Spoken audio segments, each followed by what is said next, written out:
My name is Mike Gauthier. I'm the relatively newly appointed superintendent at Lake Mead. I'll talk about that in a bit. But mostly I want to focus on today's agenda and what we're doing. So thank you all for coming. Obviously we have a pretty broad representation here of land managers, academics, NGOs, businesses, partners, friends groups, recreation groups, some tribal representation too. And we're pleased to bring this together. I'm speaking with John Raby, I'll introduce him in a second, but it seems like there's a thirst for this sort of dialogue, and I'm just happy to help kick this off and bring us all together today. So that's what we're here for. This is brought to us by Boulder City Chamber of Commerce. Where is Jill? Okay. Jill, thank you very much.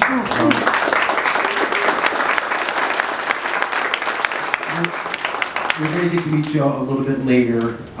She's chairing a panel for us. And Get Outdoors Nevada, and this is who's our friends from Get Outdoors Nevada here today. Thank you very much. They actually really also made this happen. Thank you so much.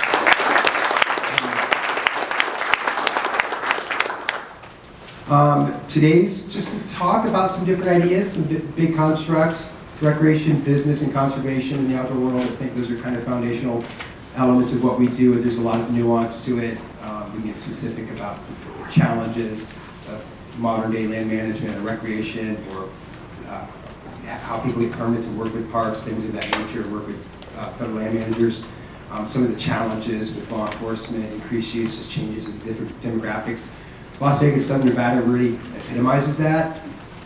And so that's part of my thirst to this. Part of how this came about was an ask from our now deputy director, Mead, to host a reception when I got the job, and that didn't really attract me that much. I was infinitely more interested in maybe hosting a forum where I could meet other people and exchange. I like to network. I'm a bit of a connector type person, and so that's what the intent of this was. And I think it's a lot more fulfilling and satisfying to hear other voices and really bring people together. So I hope to facilitate and play that role while I am superintendent at Lake Mead to bring this together. We'll hopefully come up with some short and long range goals. We've got some paper that we hand out today, I'll talk about it in a bit. But this isn't the first, we hope. There are some bodies that could help us move forward with this. It would be unfair not to acknowledge the SNAP board. SNAP is a Southern Nevada Area Partnership. Kevin, just Roberts, Kevin, could you, Kevin's on the board, Teresa Coleman, new to Desert. She is the district manager of Southern Nevada District Office.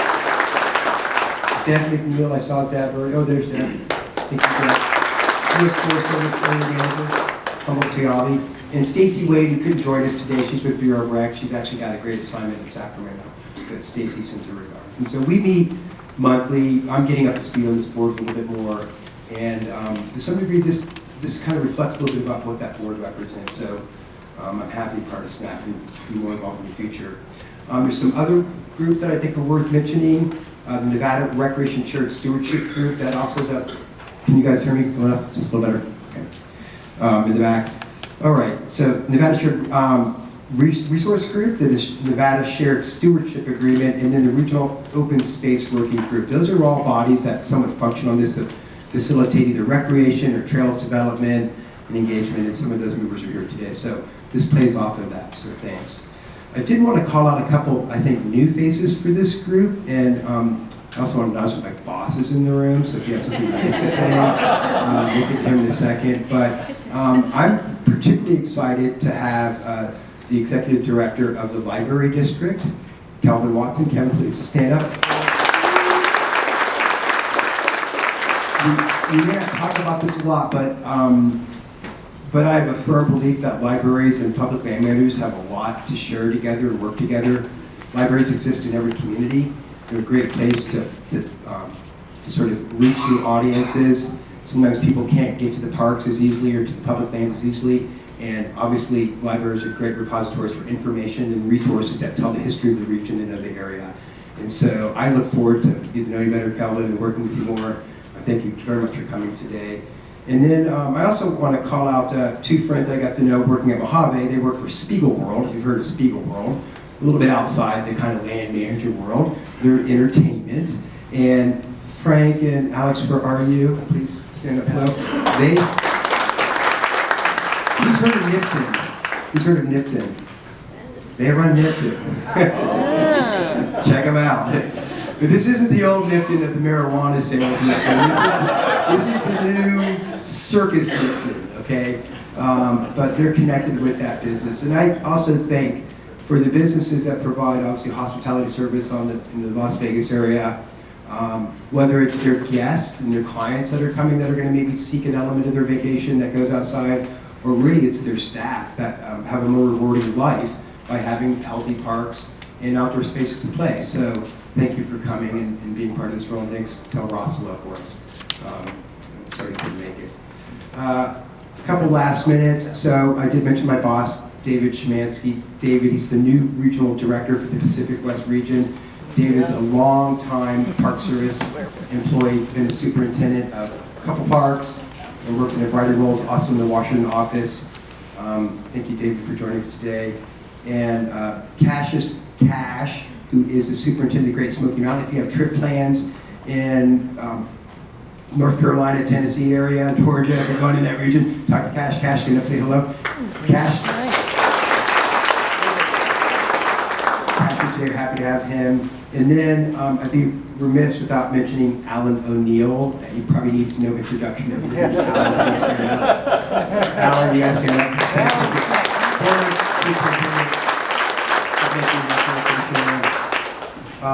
So that's great. So that's some folks. And so each of you were given a set of questions. If you don't have them, we can get them distributed during the break. But here you can write down items that you may have missed or things that you want us to capture. And we'll ask you how to be involved with the next steps moving forward. Okay? And then this is the first of, we hope, many summits, but we'll see how this goes, and your feedback's important. We are going to record this meeting, so it will be available later. So there's that. And then I guess just a couple business items. Emergency exits run that way, and I think the restrooms are out that way. And then one final thing about me, and then I'll introduce the panel, and we'll kick off the first discussion, which is on recreation. So, Mount Rainier there, forgive me, Lake Mead has sort of been without a superintendent for a number of years. And I think it's important to just acknowledge that that was an interesting situation. It led to a lot of disruption. And I just want to tell this group here, since Lake Mead is kind of helping spearhead this event, but moving forward, that my job is to really bat for the staff at Lake Mead, to fight for Lake Mead. I'm really thrilled to see that there's recreation groups or boating groups, for example, hiking clubs, and those who enjoy public lands. But my role, and you're going to hear me talk about this in public meetings, is that I'm here to swing for the fences for Lake Mead, to really fight for the boat launches, to fight for better visitor services, to improve areas that are overly impacted. These are things that are on my mind. I also have a 35-plus year career history at the Park Service. I started in 1985. I've worked in a wide number of parks. I've been superintendent of multiple parks and worked in the Washington office. So I'm thrilled to bring all of that to the team at Lake Mead, which I've just found to be exceptional to work with. And there's been a lot of sort of strength in a weird way with so many itinerant leaders that the staff there are just phenomenal at Lake Mead. So I'm proud of them. There are many of them here in the office, in the building today. They're wearing uniforms. If you have a moment, say hello to them. And then one last little thing when we get started. I'm into public safety. My prior career as a climbing ranger. So if you haven't seen Drive Like a Tortoise, we are hoping that more people will adopt this phrase in some of the road signs. I welcome you to grab a postcard in the back. The whole idea is that in my study of when I was superintendent of Mojave National Preserve and working in the desert, so many of the accidents were just due to speed, and it was really hurting and killing people, damaging property, and then frankly wiping out wildlife, particularly bighorn sheep and desert tortoise. And that spoke to me. We developed this campaign. It's all public domain information, so these could be branded for whatever agency you're working with. This artwork and other artwork, and we'll hope to share that more moving forward. So without further ado, let's get to the recreation panel. I'd like to introduce Mandi Elliott. She's our moderator. She's the executive director of the Nevada Outdoor Business Coalition. Denise Beronio is the administrator of Nevada Division of Outdoor Recreation. Gail Kaiser is the manager of Las Vegas Boat Harbor. And many people already know John Raby. John Raby is a longtime state director for BLM here. And one of the minor logistic things, turns out we've only got one mic, so it's going to be a little share time. So I'm going to pass the mic off, and thank you all for being here. Thank you. Okay, let me figure out how far away I have to hold it. So if you can't hear me, just, I don't know, wave at me or something. So hi everybody, welcome to the recreation panel. I am really excited because while I'm sure everyone is connected to the outdoors in a variety of ways in the room, everyone in here, I would be willing to bet big money, is a recreationalist in their own right. So that's something everyone has in common here. So we've already introduced the panelists, but before we jump into questions, I do want to emphasize this whole event is meant to be a solutions-focused event, right? We're here to work together, come up with some solutions to some problems we're experiencing, and also because we're the recreation panel, I want to emphasize we are encouraging recreation, not discouraging recreation, which I hope we can all agree with. I know that may be a hot button topic, but like I said, everyone in here is a recreator, so we're looking to see more of that in a sustainable way. So for the first question that I have for my panelists, what challenges in your own pillars of working in the outdoor industry, what challenges surrounding recreation have you experienced? We're going to go in order. Okay.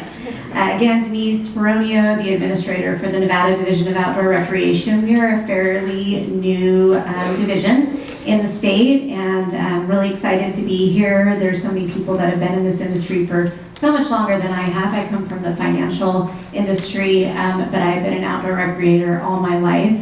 As the administrator for the Nevada Division of Outdoor Recreation, a lot of the challenges we hear have to do with user conflicts, like between OHVs, equestrians, snowmobilers and snowshoers, hikers and mountain bikers. That's a big one recently, especially with e-bikes.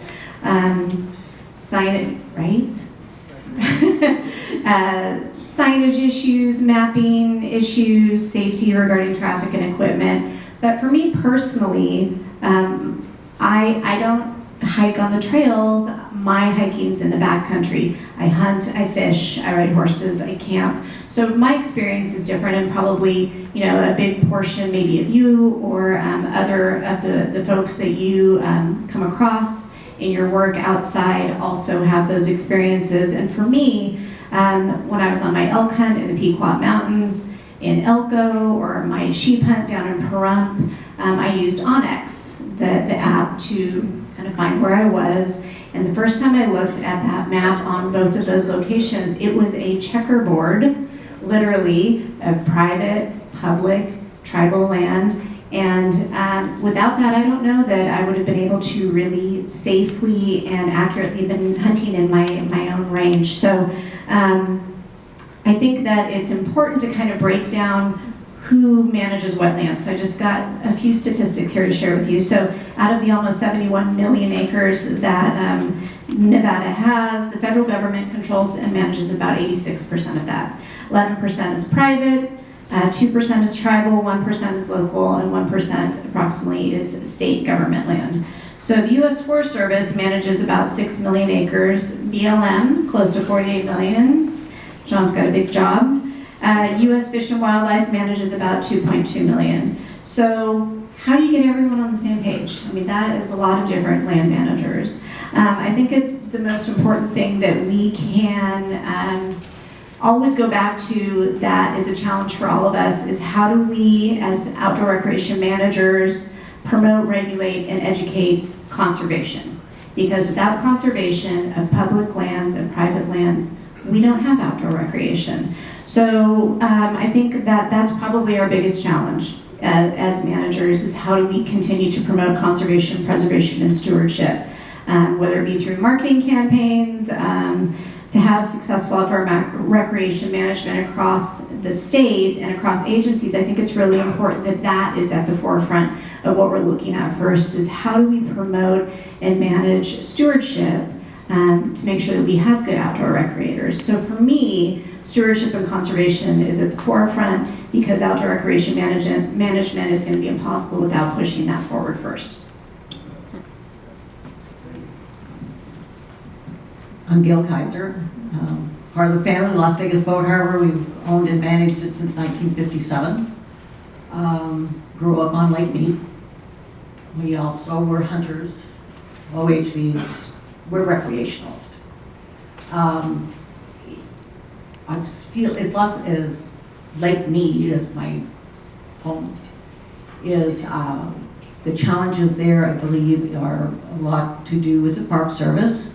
Having a superintendent, I think, will help us a lot. Especially Mike, that cares about Lake Mead. But in the long run, we were, again, the diversification of the use of the lake, the stewardship to know that people have a bathroom to go to, that when you're out there that you don't throw your canopy in the lake. Just because it blew away, you just don't throw it in the lake. But I think that it's important that everybody, as groups and land managers, we all get together. Somebody wave, yeah. We would dance.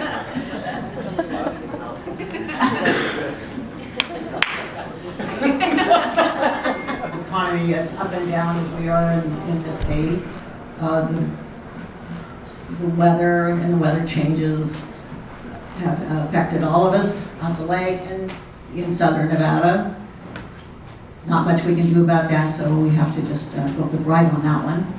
But I do think that the managers, we need to get together. We need to be able to say, okay, what can we do as a group? What can we do to help inform people where the services are? How can they get there safely? How can they get there responsibly? And what can they do to help encourage other ones to do that too? I mean, getting these groups together and saying, okay, we are all one family. We're not just the canoe group against the motorized vessels group. We're not. We should be working this together. And the same with the land managers. We need to work together and figure out how we can get the BLM that's right next door to the National Park Service or to have the same goals and the same ways to move on and come together and have information to the public.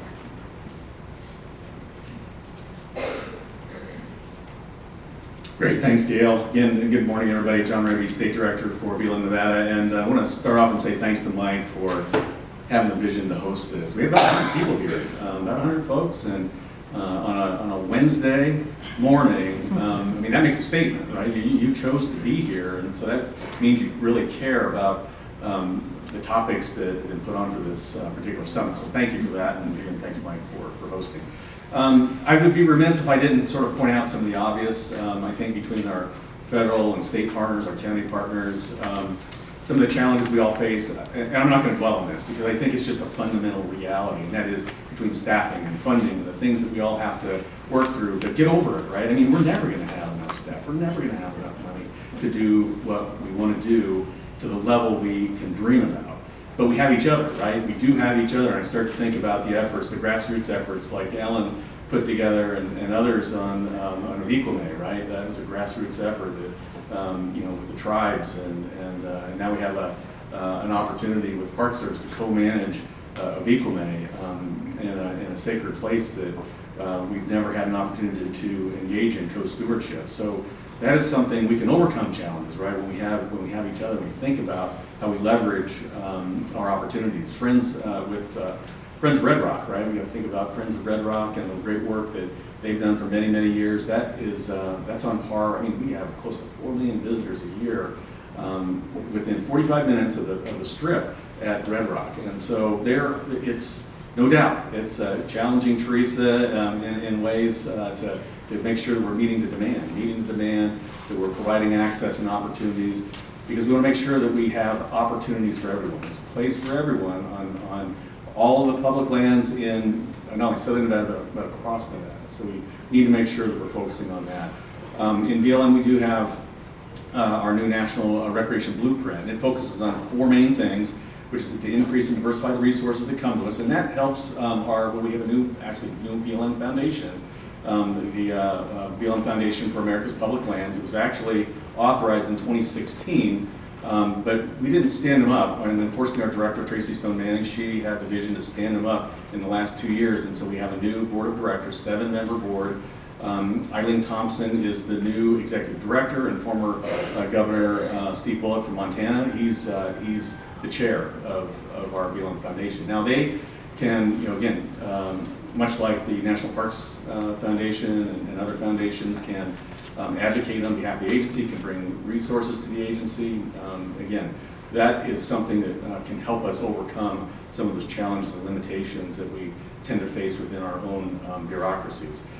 Second thing in the BLM blueprint is to prioritize and enhance partnerships. We know this fundamentally. We cannot do anything alone. And in BLM, we have some opportunities where we can use expanded authority under the Fiscal Responsibility Act, where proponents can come in, and so you think about groups that can come in and propose, say, a mountain bike trail, something that may be for the public benefit, and you can actually do the planning and undertake the National Environmental Policy Act reviews for that work now as well. Again, it's a new provision under the Fiscal Responsibility Act. We want to make sure that, again, projects that come in have a public benefit overall, but it's a new avenue, and strengthening partnerships in a way that I haven't seen in my career. I think that's really going to open some doors. Fourth is to expand outreach and establish a culture of inclusion. Again, I think we have, over my career, my 35-year career in BLM, we have really started to move towards, again, a place for everyone and access opportunities. We still have to overcome some fundamental limitations for certain segments of our society. I mean, they do not have the resources to get out and enjoy public lands, and we've got to find ways. And I think that's an opportunity area for us to make sure that, again, there's a place for everyone, and they can get there. They can get there and enjoy it. And then fourth is to meet the demand, protect resources, improve access. Some fundamental things that we, again, I think we all know, public lands are only public and people can use and enjoy them. So, again, I think there's fundamentally some challenges. I look towards more of the opportunities, and again, I think the power of a group like this and the power we all can have when we join together with a common vision can really help us overcome those difficulties. Thank you. I think that a through line that I noticed with all 3 of you that I want to emphasize is it seems like one of the challenges is providing information to land users and having that line of communication open and clear. So with that and other challenges that you guys are experiencing, what do you currently do within your organizations to address those issues? Thanks, Mandi. Great question. I do just want to point out also some new information, some statistics that came out from the Bureau of Economic Analysis this year that had to do with the 2022 statistics for outdoor recreation. We are a $1.1 trillion industry. And so, yes, it's a good reason to clap. And Nevada is 13th ranked in the nation for outdoor recreation. We have an economy that is going to be driven around outdoor recreation from north to south, and so embracing that, I think, is going to be super important. And it's a challenge also having that big of an industry, because now we're going to have more management and cooperation.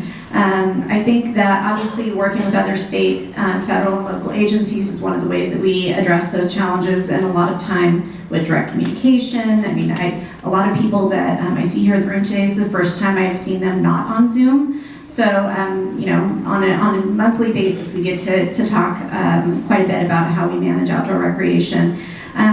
One of the things I wanted to share, and I actually brought the agreement with me, is the agreement for shared stewardship that was signed by the state, BLM, U.S. Fish and Wildlife, and U.S. Forest Service back in 2019. And you can go online and look at this, but this is a great agreement. It's not very long. But this agreement provided an opportunity for agencies and other divisions like Endor, Nevada Division of Outdoor Recreation, also known as Endor, has nothing to do with Star Wars. I didn't even know that was a thing until I started this job.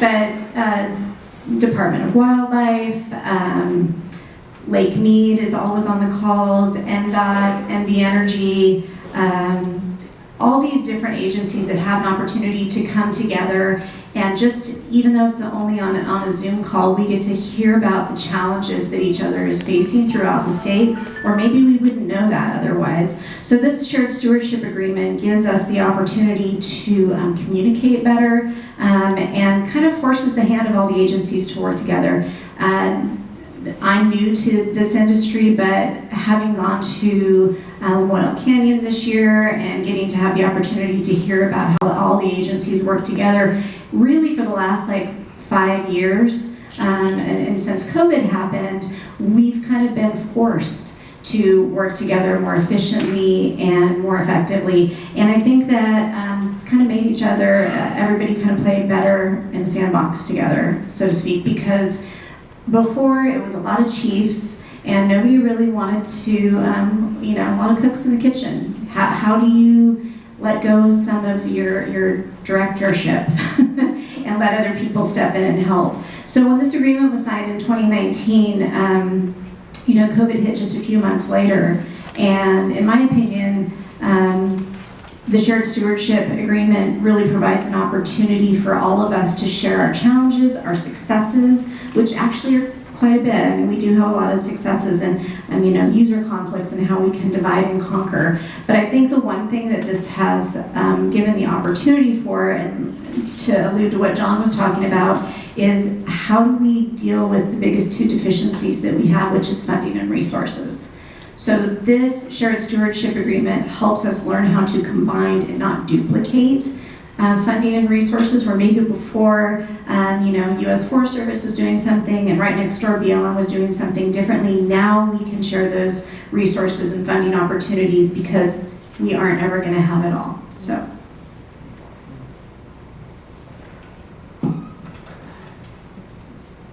Well, my role at Lake Mead, for way that we continue with, we try customer service is our big thing, because we can't control all these other things, and we don't have the agencies. I don't have a big agency behind me, but we do train. We train our employees. We train our employees on what to tell people and how to tell them the right information, to tell them about the National Park Service, to tell them that Lake Mead isn't just Lake Mead. There's all these other opportunities and things to do within the park. They know boating, everybody that works at the marina, whether you're a cook or a janitor, has a boating education card, because they want them to know and to tell people the proper information. And I think this is really important, that when you're going through it and you're having people that our people are right there talking to every visitor that comes to Lake Mead practically. They walk down the dock, they have no idea that they're even in national park. They don't know, they're at Lake Mead. They have, when you start talking about you can't feed the coyotes. And they go, well, I don't understand. I go, well, it's a national park, you don't feed the animals. But it's all in the education of the people that are in direct contact with the visitors. And to make sure they're informed with the right information and that they're giving the proper information and the proper rules, and letting them know that yes, there is opportunities for hiking within the park. There's lots of opportunities for hiking in the park. There's lots of opportunities for canoeing. Every aspect of the lake has so many things to offer, but nobody knows. Nobody knows that there's anything besides a lake. And it's Lake Mead and not even Lake Mojave sometimes. But it is, I believe that the biggest our goal is that education, every one of our employees can come across and talk to the public in an informed way, that as we're stewards for the lake and the surrounding areas, because we do other things too. Well, I'll just get to the point on what the public, I think, expects. I mean, I think, again, I'm a recreational user of public lands as well, and I just want to be able to go online and find where I can go, park my vehicle, get on a trailhead, and be able to camp, right? And do that in no less than like 5 seconds. I don't want to spend a whole lot of time trying to navigate things and see where things are at, but the Nevada Trail Finder is actually a good, great resource for that. I think we, as federal agencies, and I think in conjunction with the state and the counties, have an opportunity to really enhance our public information campaigns for where you can go, what you can do, and how to have, again, a good land ethic as you're enjoying public lands, all lands in Nevada. And so if somebody wants to, let me give you a hint, if somebody wants to put together a SNPLMA proposal, Southern Nevada Public Land Management Act proposal, to have a cohesive, structured information system for recreation resources and uses, that would be an amazing project. And just as a hint, I'm the chair of the executive committee, so I might have a little bit of insight, but I think it'd be a great resource for us, truly.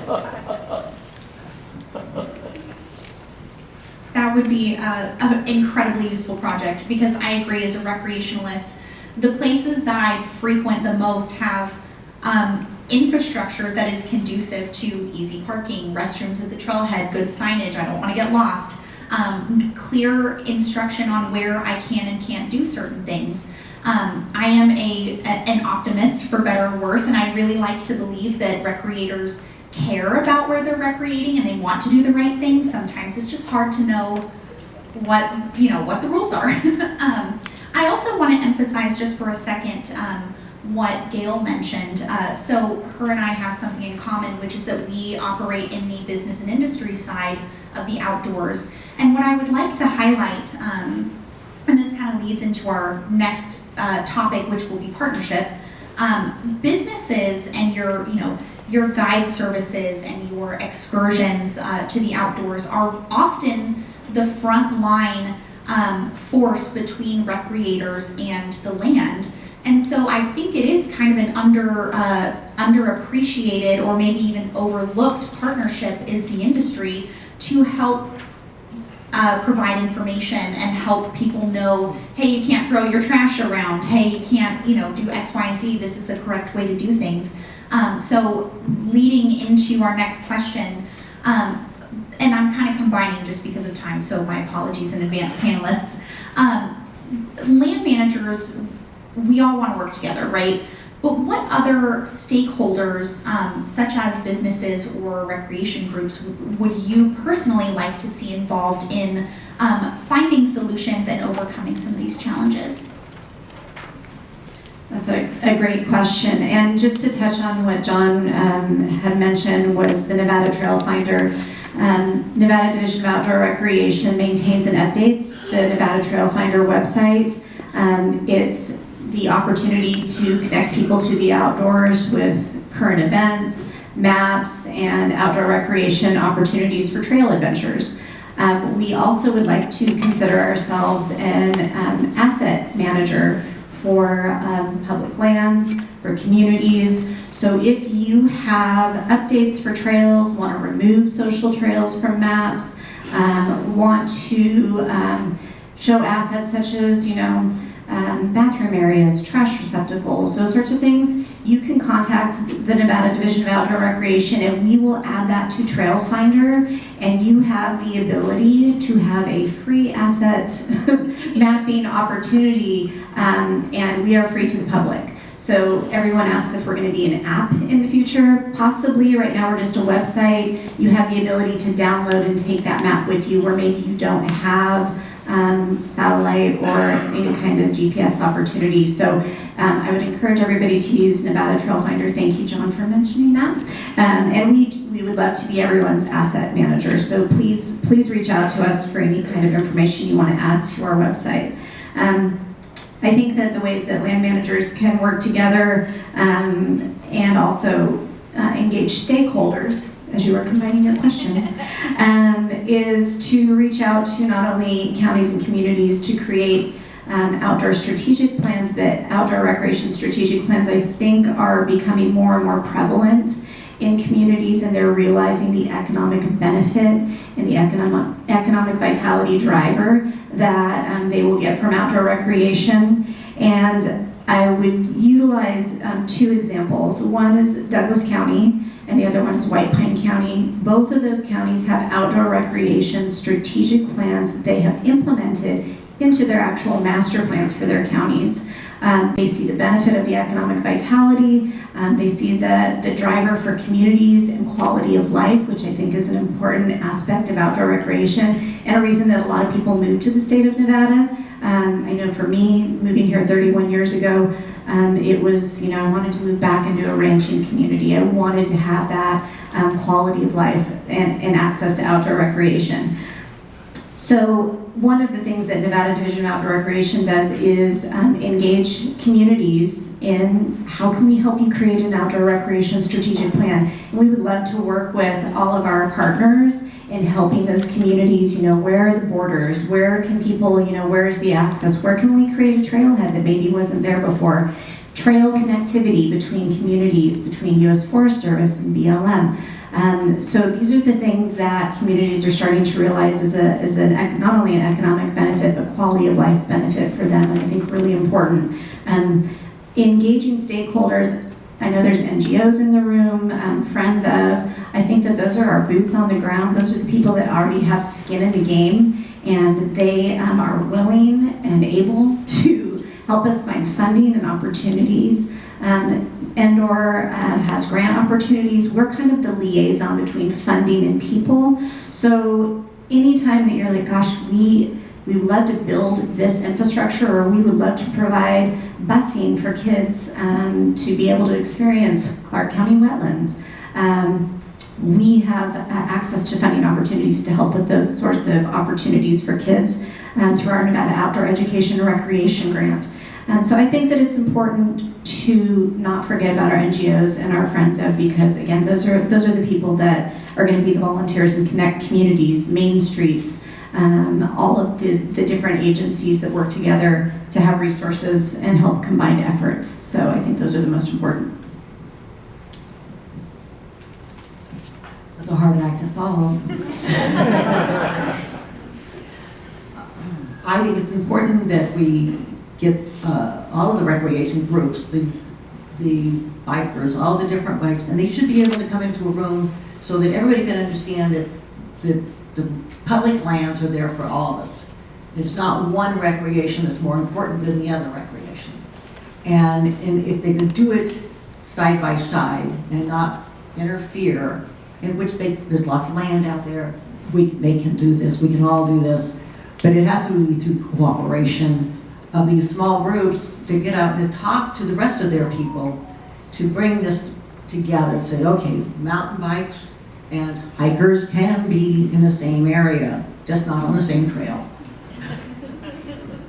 So maybe there's back to the trail finders, there's a separate trail. This is for the bikers, this is for the walkers. And I think it's important that that information is out there, that there's so much opportunity in southern Nevada, for recreation of all sorts. But I find this all the time when we're out. It's a clash of the kind of recreation there is. And there's so much space, there shouldn't be this. As long as we can if we can get together the groups, and they could get, not the agencies also, but the users, the people that are out there doing this, and say, okay, I'm with the Hikers Association or mountain climbers, and we can be in the same area.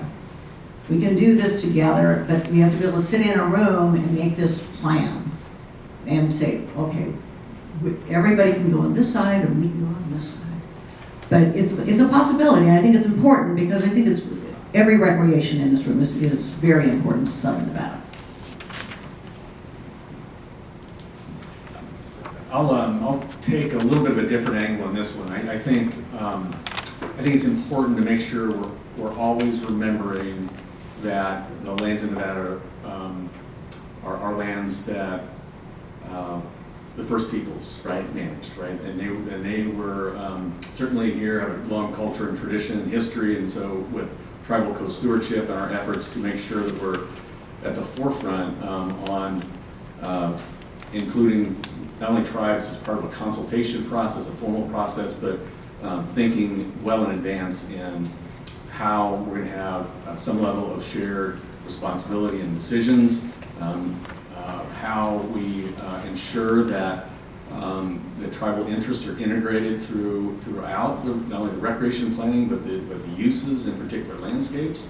You know, with again, the Fort Mojave tribe that engaged directly on the Abiquimening National Monument designation, the Wappa tribe, you know, we have the Fallon Paiute Shoshone tribe that's really been, you know, we've worked on a co-stewardship agreement with them for some newly designated areas under the 2022 National Defense Authorization Act in that Fallon area. So we have some, you know, some really clear direction from our Secretary of the Interior, Deborah Holland, on making sure that we fully integrate and have shared management with tribes on public lands. And so that's a piece that's going to be we're going to be working through that, right? It's a bit of new ground for us and how we undertake it. But I can tell you this: we're all the federal agencies here in the room, I can tell you, are going to embrace that. We do embrace it.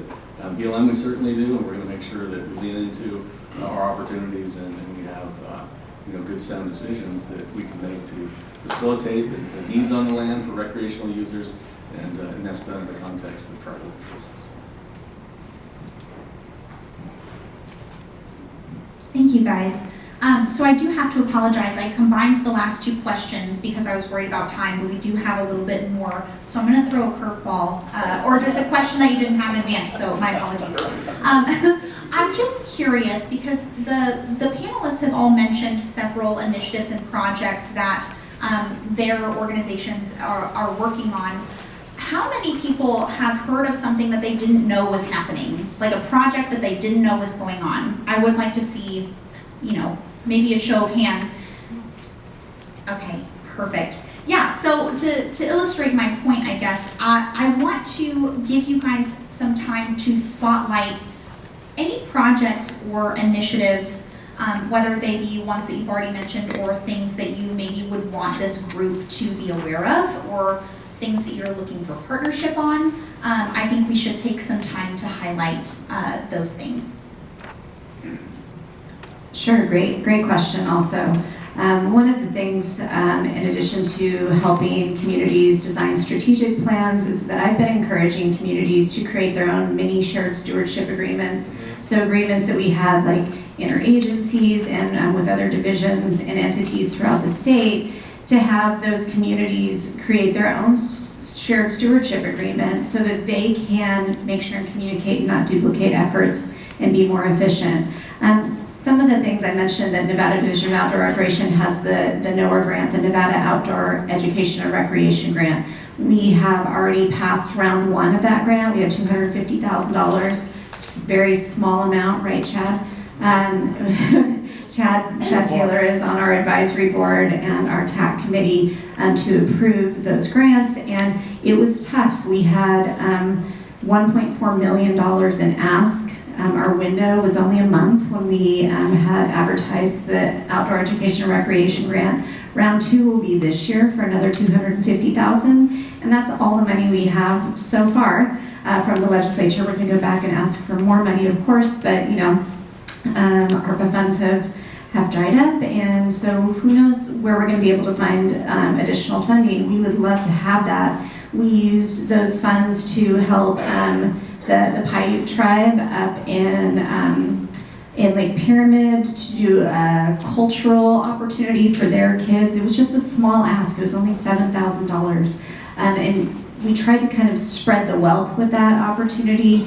We had some charter schools who just wanted funding so they could have kids that could go outside and take pictures, do photography, camping. Some kids don't get to experience camping. I think transportation was the biggest challenge. When I first came last year to Clark County Wetlands, this was my first time here visiting, and I asked them, I said, what's your biggest challenge in getting kids here? And they said, busing. We get about 3,000 kids a year. I went, this is Clark County, you only have 3,000 kids visit? That's insane.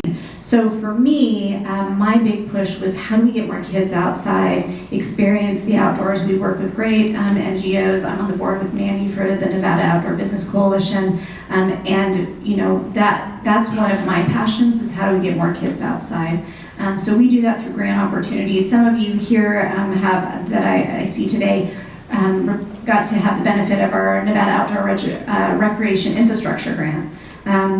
That grant was a one-time $75,000, up to $75,000 grant opportunity for shovel-ready projects. We are trying to get more funding for that. Stay tuned. We might have some additional funding this year, but that's another grant opportunity that we would like to be able to share because I think funding, again, funding and resources, those are, you know, even though we have all of us here together in the room today about how we can work together, we have to find ways to help fund and provide the infrastructure and the resources to make those things happen. So I hope that answers the question.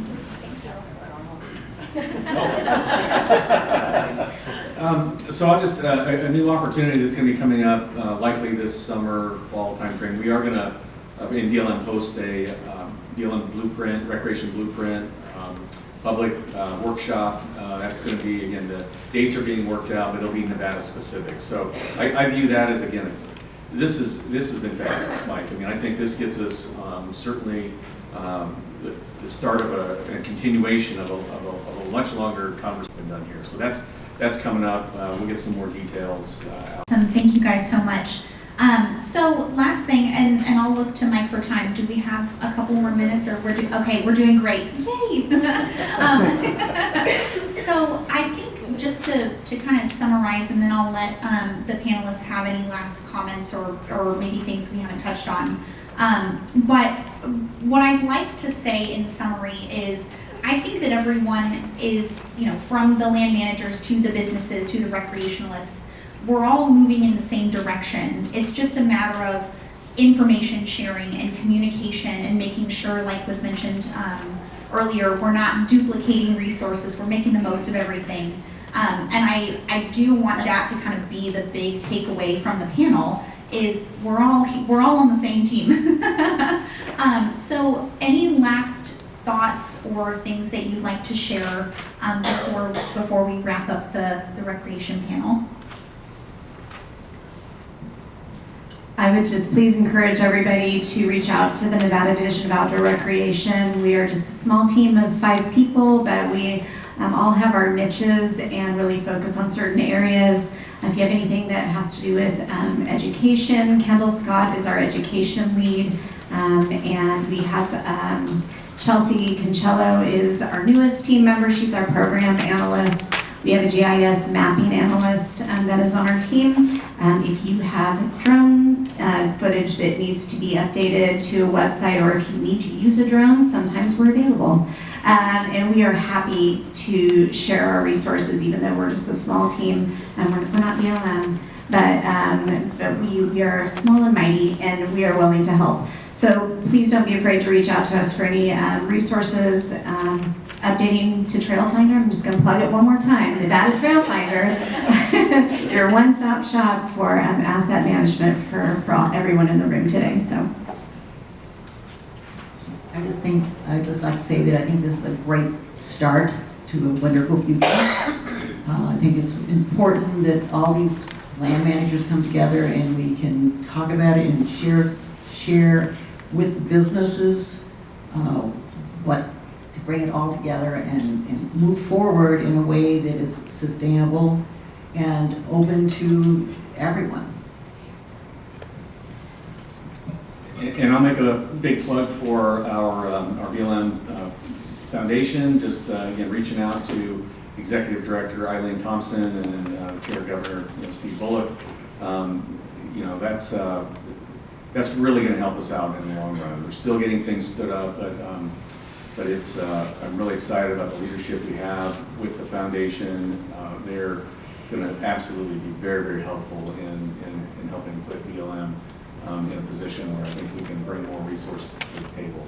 The other thing I'll plug is a group called IANTA, and that's the American Indian Alaska Native Tourism Alliance. And so IANTA, we have had some partnership opportunities with IANTA. I think we should look to engage IANTA in a much more meaningful way and take on some opportunities there. So again, tourism takes on many forms, and that's certainly an opportunity we could enhance in Nevada.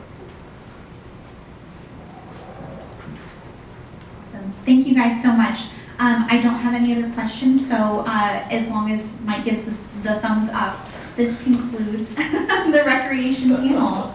Thank you. Thank you guys. Meghan Wolf is our moderator. Meghan is the Senior Director of Environmental Campaigns at Patagonia. Thank you, Meghan, for taking this on. Actually, I guess I'll do it in the order of progression here. Mason Bowl is the Executive Director of the Armagosa Conservancy. Thank you for joining us today. Shanandoah Anderson is a tribal affiliation, Southern Paiute. Thank you, Shanandoah. It's nice talking with you a couple weeks ago. And Jose Nguyen is the Mojave Desert Landscape Director for the Boulder Society. And I have to admit, Jose and I just did a trip down the Grand Canyon together, so we've got a little bit of river time. I'm going to pass the mic off to Meghan. If she has extra time, she'll take some questions from the audience. Thank you very much. Thanks, Mike. Yes, if you can't hear me, please raise your hand. Okay, great. I'm holding it correctly. Thanks. Thanks so much. It's really exciting to see everyone and have everyone together here in a room. I think it's always so much more beneficial and helpful when we meet face to face. And in today's world, I just think that's an important moment. So thanks for everyone for being here. Today, agencies, NGOs, businesses, we're all facing new and dynamic challenges in how we operate in the world regarding recreation, land resources, managing those resources, and then the conservation also that is required. I think Denise said it. It's just so important to have in order to be able to do the things that we want to do. And so excited to have everyone here today for this discussion. And thank you, Mason, Shanandoah, and Jose. And so I know today's time is short, so I just wanted to really look at where we can find opportunities for collaboration. And as Mandi said earlier, we do want to walk away with some tangible solutions that we might be able to implement, and that will require us working together and collaborating. So hopefully some new ideas generated, or even reviving some old ones, because I know we've done some things in the past that have worked. Thanks again for being here from all the different communities. I think I'll start off with, first off, just identifying some of the issues each of your communities or stakeholder groups is facing. And I'd love to start, Shanandoah, I'll start with you. We'll go not so much in order this time, maybe. Can you tell me like one issue or more, if you like, about that you're experiencing around either natural resource conservation or cultural conservation, and any solutions that have worked or that are still being looked for, and that will go for all of you too, just an issue that you're dealing with, natural resource or cultural conservation, and a solution that has worked or that you're still looking for. Here I thought I was sitting in a good spot. I wasn't the first one to speak.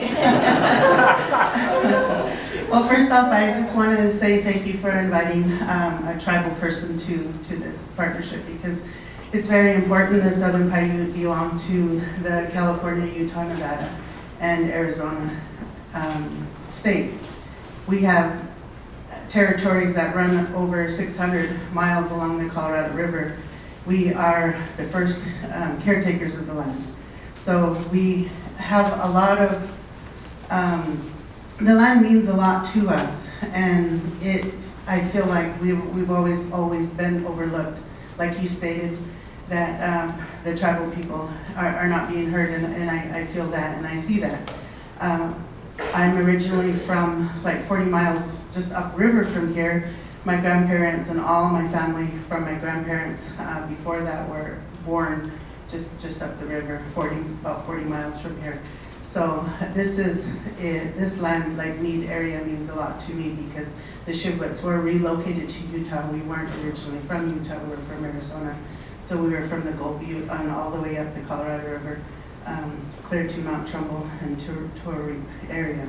So the land means a lot to all of us. We have different issues for different reservations, so it doesn't mean we don't have the same issues when it comes to our children, because our children, I think, are overlooked on a lot of the issues. When our kids are young, we teach them about the land. We teach them that everything has life, the rocks have life.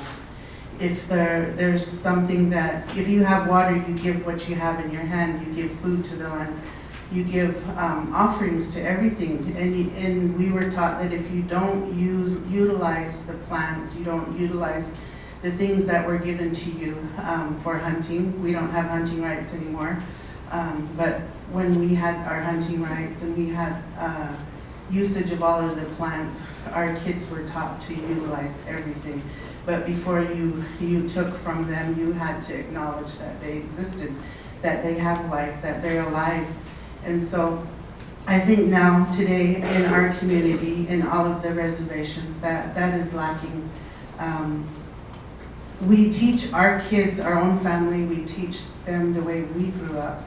But when it comes to partnerships and the different recreations that are here, we don't have any outside people coming to our reservations in our community to educate our kids.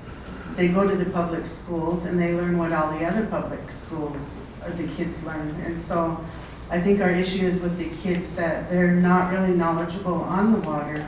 We have, Moapa has water running through theirs, Shivwits has the Virgin River, the Santa Clara River running through theirs, but nobody, even the adults, don't know how many acre feet we possess and how much of that is wasted. So we don't have the resources to bring contacts in to help our community to understand what these resources are, these cultural resources. We have trespassers, we have vandalism, people that want to come through just to take pictures of the community and then leave.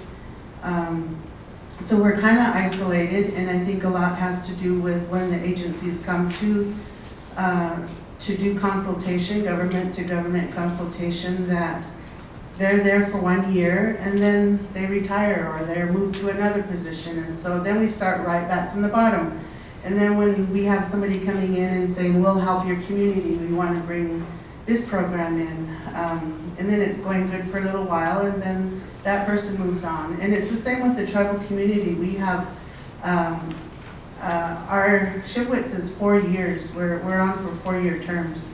But for Moapa, it's staggered. So you could have somebody from a state agency, a government agency come in and say, we'll work with you. And they're working with specifically somebody from one of the council, and then somebody from the council will leave. And so there's always that staggeredness of that communication drops. And it's been going on for year after year after year. My husband was the chairman for the Moapa tribe, and he just says, I'm just so fed up with working with the government agencies because it's just the same. And now we got our chairman here for Moapa Band, Janet Myers. She's the new chairwoman. So she's going to be dealing with that same issue of starting a process of working with somebody in the community to help educate our people, educate our kids. But when it starts to come right down to the point, then somebody's going to move. And then we're going to go back to the bottom again. And so our issue is lack of education for our community, because it's just, it's not there. Other than us teaching our own children about conservation and what we utilize and what we give to the land and the land gives to us, it's just, there's just that lack of communication. Sure. Well, so, the Amber Ghost Conservancy, we're a place-based organization. So there are advantages to that, right? I get to work in kind of a more defined space. But in the case of the Amber Ghost, it's about a 2 million acre watershed, goes through 185 river miles, 4 counties, 2 states. We have that, I think the previous panel mentioned, they were choosing a sheep hunt in Pahrump, looking at the patchwork of private, public, MPS, refuge, BLM, all of that kind of mixed together. And that makes for an incredible challenge. And I think, the Amargosa is kind of a microcosm of Nevada, right? We have this rich tapestry of different agencies working. We have tribal sovereign lands. We have, these very storied rural communities who are built on ecotourism now. And we have, in the Amargosa, we have the highest concentration of endemic species in North America, 75 that live only in our watershed. So that's a perfect recipe for conflict, right? And by the way, that river is largely underground, managed by 2 states with entirely different water regulatory systems. It's a wicked problem, and I think we're dealing with this throughout the state, but the Amargosa is a really great case study. So I think we came in and realized, we have all these different groups working independently in a very siloed fashion. It's just kind of part and parcel of what we do, right? All of us kind of have a tendency to narrow our focus in and going, okay, this is sort of my mission, this is the area that I serve, this is what I can do, and we're all doing the best we can to engage fully just in that capacity. And of course, we as partners see that the agencies are doing a lot with a little. So are we. It turns out my organization, it's like me and 10 volunteers, right? So we get the capacity constraints. And so I think what we, as far as the solution, and I would say is very much ongoing, the first step we kind of notice is like, well, what do we need? Knowing that conflict is primed here. And you can't ever avoid conflict completely, right? We'd be kind of fools to think we could completely avoid it. But we can choose whether we have a gas can on hand or a water bucket, right? Like, what are we going to throw on this when conflict does arise? And how can we best set ourselves up collectively, right, as a grander conservation community, to attend to these conflicts in a way that makes sense? So what do we need to do that, right? Well, I think first of all, we need to know what we have. Like, we need to know what's actually in this landscape. What are the values? What are the histories? What's the current science? What do we know and what do we don't know, right? And I think even just starting with those baseline questions, all of that we think is going to contribute towards what we hope is more of a landscape scale vision for conservation. Because again, what we tend to do is focus on the small things that we feel we are responsible for, but that doesn't often add up to a vision that's durable and intends to these landscape scale, long-term challenges that we are going to have to contend with here in Nevada. So we took the first step towards that kind of vision building for us was just to get people together in a similar fashion like we're doing this morning. We convened a summit. We invited everyone. We invited folks from California, Nevada, all the agencies, landowners, researchers, NGOs, tribes. All of us got together for 3 days and kind of said, okay, let's start looking at these Venn diagrams of values and missions, and let's find that space in the middle where, hey, we've all actually coalesced here. And that is, I think, instrumental towards a number of things, but good projects are going to come out of that. Like opportunities to pool resources, to share knowledge, to go after big, ambitious funding that's meant to attend to these systemic issues. That all happens once we have that process in place. So we had that event last year, and it's been transformational in our region. And just in terms of the person-to-person relationship building, it's kind of gotten to where I think all of us that went there can pick up the phone and call almost anyone else that was at that summit. We can have a meaningful conversation about what's going on the ground. So that's going to be, that's the first step towards, this is going to take some time. This is going to be a sustained effort. And I think for me, that's sort of like the big takeaway practical message is at times events like this can feel like, it's something we kind of go do when we feel like we can, when we have the time to. They're a nice way to get together with people. But I don't think we often see them as being the core of our mission or the core of our job duties. And I would argue that this is very much at the center of what we have an obligation collectively to do, which is to share information, communicate, start outlining this vision for the future. So ongoing effort, it's going to take a long time, but I think that commitment is sort of square one for us. Thank you, Mason. Very well said. I think that's so important. Collaboration is so important. So, public lands are under tremendous pressure, from urban sprawl, industry, mining, renewable energy development, and some recreation, right, to a certain degree. And so it's upon us to steward these lands responsibly and manage them in a way that's going to sustain them for the future. So, one of the things that we're working on right now at the Wilderness Society, you all know that the BLM is working on this large renewable energy plan of deployment. How are we going to transition from fossil fuels that's choking our air and emitting emissions, which is continuing to exacerbate the climate change crisis, and how are we going to transition to renewable energy? And you know, the BLM, I feel the BLM is kind of torn between torn in half. You have, you know, the goal of trying to transition to renewable energy, but you also have the responsibility to do it in a meaningful way that is where you protect your resources, your natural resources, and your cultural resources. And you know, one thing that we're working on that I think is helpful is working directly with industry. And I think sometimes, you know, when we see conflict, we see the other side as the enemy or the bad guy, and we just need to get that out of our dialect. And things like this, inviting groups that may not jive often, we can just solve these problems directly and with the agencies and with our delegation partners. You know, instead of putting administrations in the middle, if we could work with industry folks, you know, a certain recreation group is feeling that they're not getting their share piece of public lands and they don't have access, let's get everyone in the room. I think, you know, in a world of social media, it's really easy to villainize each other, but, you know, you get together in a room and have some coffee and donuts, and you can solve a lot of problems, I think. It just takes community, it really does. So each of you touched on this a little bit, but I did want to get a little more granular on what are the factors impeding efforts to protect, or I guess helping too, but affecting efforts to protect these natural and cultural resources from your perspective. So if we could get a little more specific on what some of these factors are, probably not including like lack of funding, but beyond that. And I think you raised some good points around social media and also the need to get together in person here. Shannon, I know when we talked earlier ahead of this, just about the dialogue between groups and how to reach out. So I'd love to get some more specifics on how to connect and what might be impeding some of these things that you all are trying to do in each of your organizations. We'll start with you, Mason.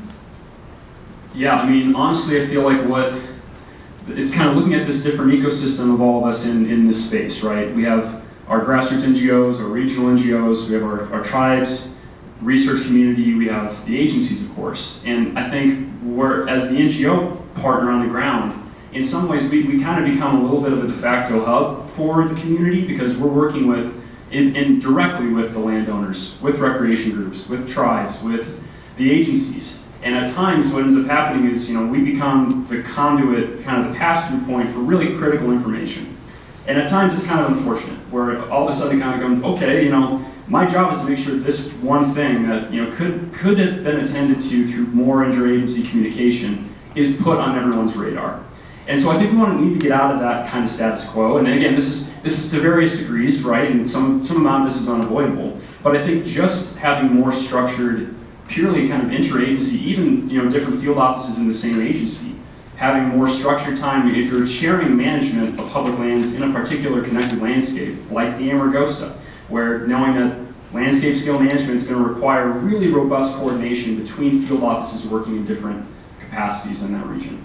So I would like to see, you know, more of a structure. I mean, just kind of a practical takeaway is like to see more coordination between agencies and even just within the agency working in a particular eco-region, landscape, watershed, what have you. That will, I think, honestly unburden a lot of the issues that we've had when we do have conflicts, just by virtue of everyone being on the same page, knowing this is happening, understanding the connection between these things, even across agency lines, right? And water is often the easiest touch point there, because water doesn't know any boundaries. And so anything that's going to affect water is going to include a lot of different partners, stakeholders, community groups. So seeing a little more, I think, just structured, you know, scheduled, blocked, protected time for that kind of interagency communication, I think would be really transformative in our ability to work more effectively as partners on the ground. Well, I think a lot of the issues has to do with the children. I'm always going to bring up the kids. That the transportation was brought up on the first panelist because we're always telling we take our kids out, but it's hard to bring them as a group. We have 2 Southern Paiute cultural camps that we do in a year in Utah, that we partnership with BLM and the National Park Service. And one is a science camp and one is a cultural camp. And we bring elders out to teach the kids.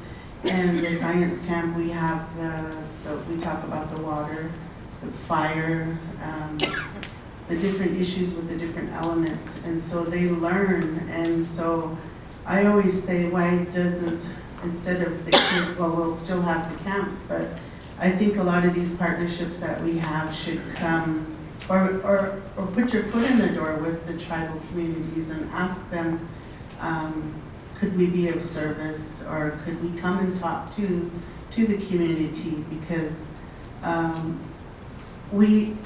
it's almost like we're in we are on a reservation, and there is boundaries, but it's almost like people are afraid to come into our community because of, I don't know what it is. It seems like there's a barrier there between the government agencies and the tribal people. And it's gotten to the point where the tribal people are standoffish when people come to our community because there's so many broken promises. Yes, we'll come and we'll talk to you, we'll come and we'll do this, and then it never happens. And so it's just to the point now where how do you get past that and move forward to where we welcome you guys to the community, the different agencies, the forestry, to come and talk to the kids, bring some fun activities, bring the BLM just to come and talk to the community. And it's just, there's a barrier there, and I'm not sure how to break that because I've been working with it for years, since I got on tribal council with my own tribe.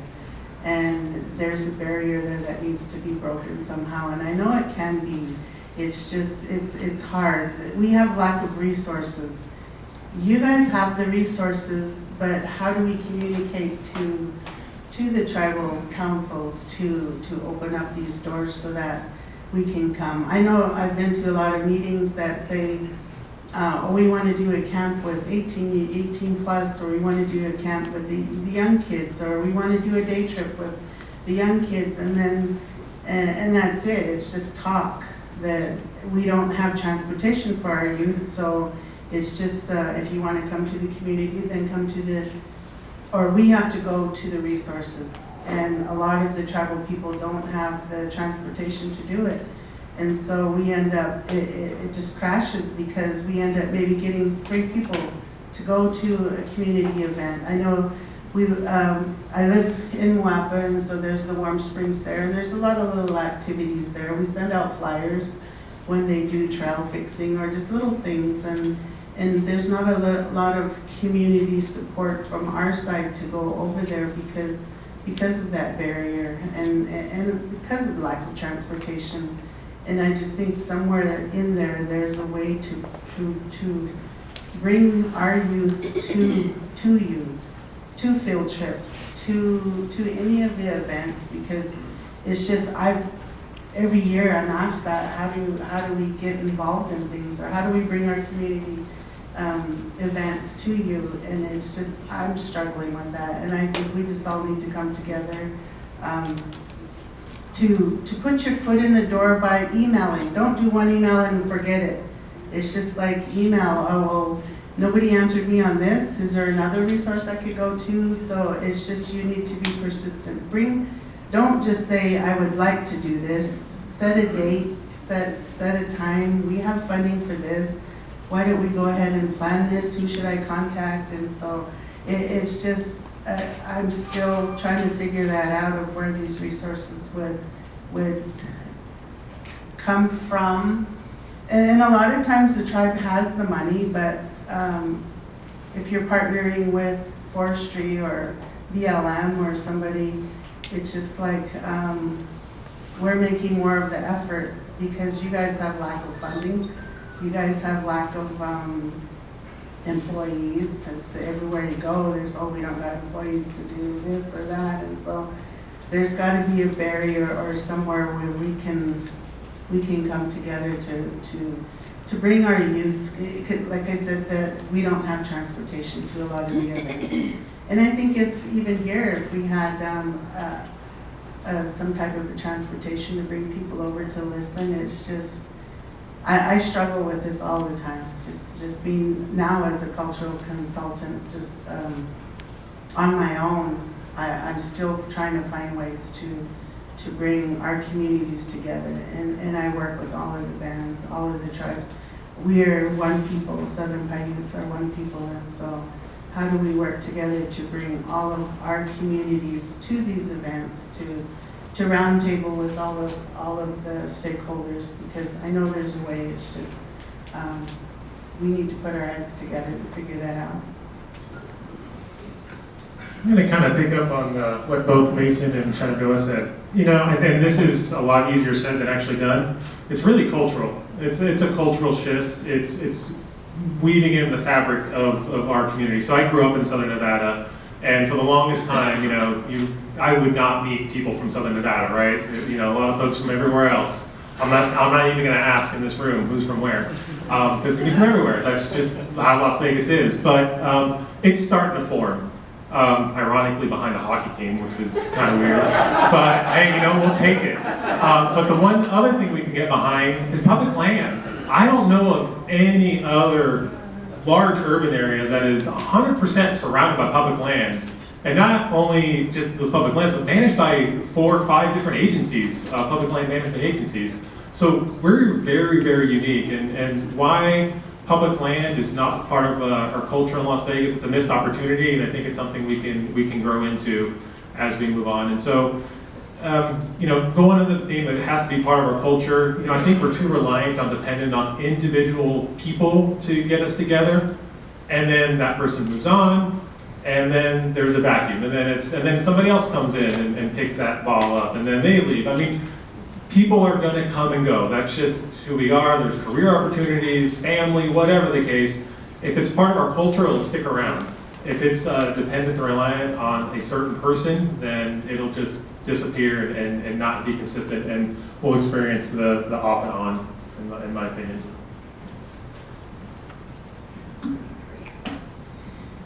So this next question, a little bit of a two-part, and just to sort of recognize here that we're naming some of the very similar things. In the earlier panel, talked about the issues we have. We've named like funding and staffing and whatnot.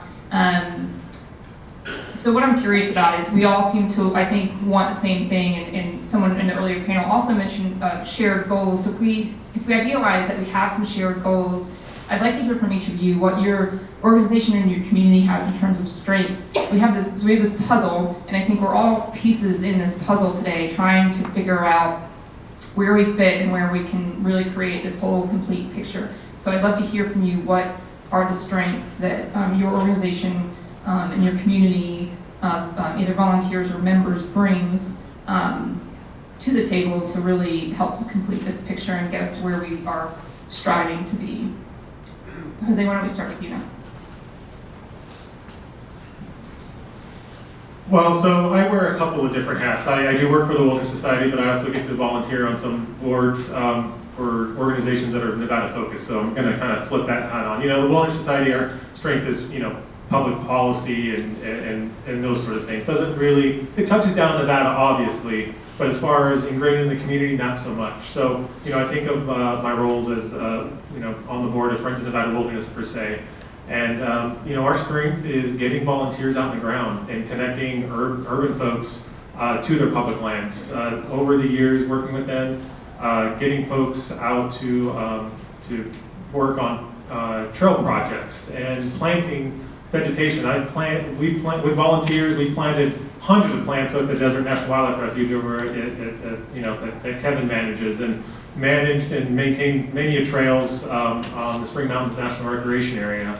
And for a lot of folks, it was really the gateway to experiencing public lands. They have a great program called Alternative Spring Break. Their representatives couldn't be here today because they're planning for that, and where they take about 20 college students out to public lands, and these kids often, this is the first time out. We helped start this program, and some of the first few years, people were complaining about they got too cold at night and they just didn't know how to camp. And we learned that they didn't know that you had to get inside of the sleeping bag. So we had to take a step back and do a camping 101, this is how you inflate your sleeping pad. This is how you use a sleeping bag. And it's been really inspiring. A lot of those folks have gone on to work for Friends of Nevada Wilderness or have careers in conservation. I remember one student was studying to be a microbiologist and diverted to environmental studies, which is real inspiring. So yeah, finding how our communities can connect with everyday folks. I think everyone here has some sort of connection to public lands, whether you work for an NGO or you work for the federal agencies, you're already connected. It's those folks in town that just have no access and don't realize. And I was one of those. I grew up here. It wasn't until I was in my mid-20s that I learned that Red Rock was open and available for recreation and what I could go and do out there, which is baffling. So, a tip of the hat to Shanandoah here about getting the kids out and transportation. It's huge. Well, I think being a partnership and that's a resource that we have available because we're the original caretakers of the land.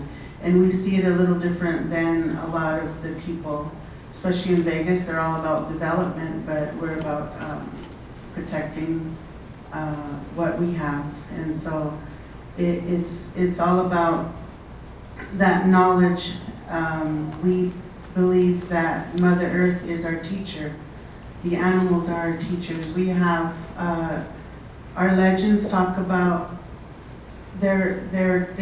we use animals to teach our kids about our history, about our land. I was in a conversation with these guys on Zoom about how we incorporate and how you guys incorporate the animals to talk to the kids about taking care of the land, like Smokey the Bear. And that was a big one for all of the kids. Everybody knew Smokey the Bear.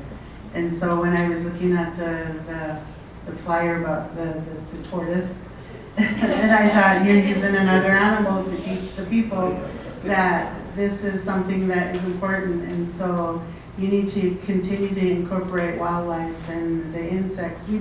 When we pray in the morning, we pray to all of the creatures that have many legs, to the two-legged, to the four-legged, and so to the winged animals, and just to everything, because they're our teachers. They taught us growing up. We follow their trails. Their trails are still in existence today, and so if you're looking for resources to help in the community, you need to look at the way we were taught, and that was through the wildlife and the land, because Mother Earth is our teacher. And so we don't have a lot of elders left that have a lot of this knowledge and this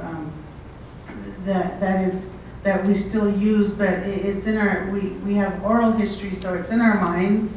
We pass down what we know, but it changes. Everything changes orally, and unless it's written down, it's still going to change, because we're in a modern society now where our kids, everything is social media, and so it's so hard to sit them down and tell them our winter stories only in the winter.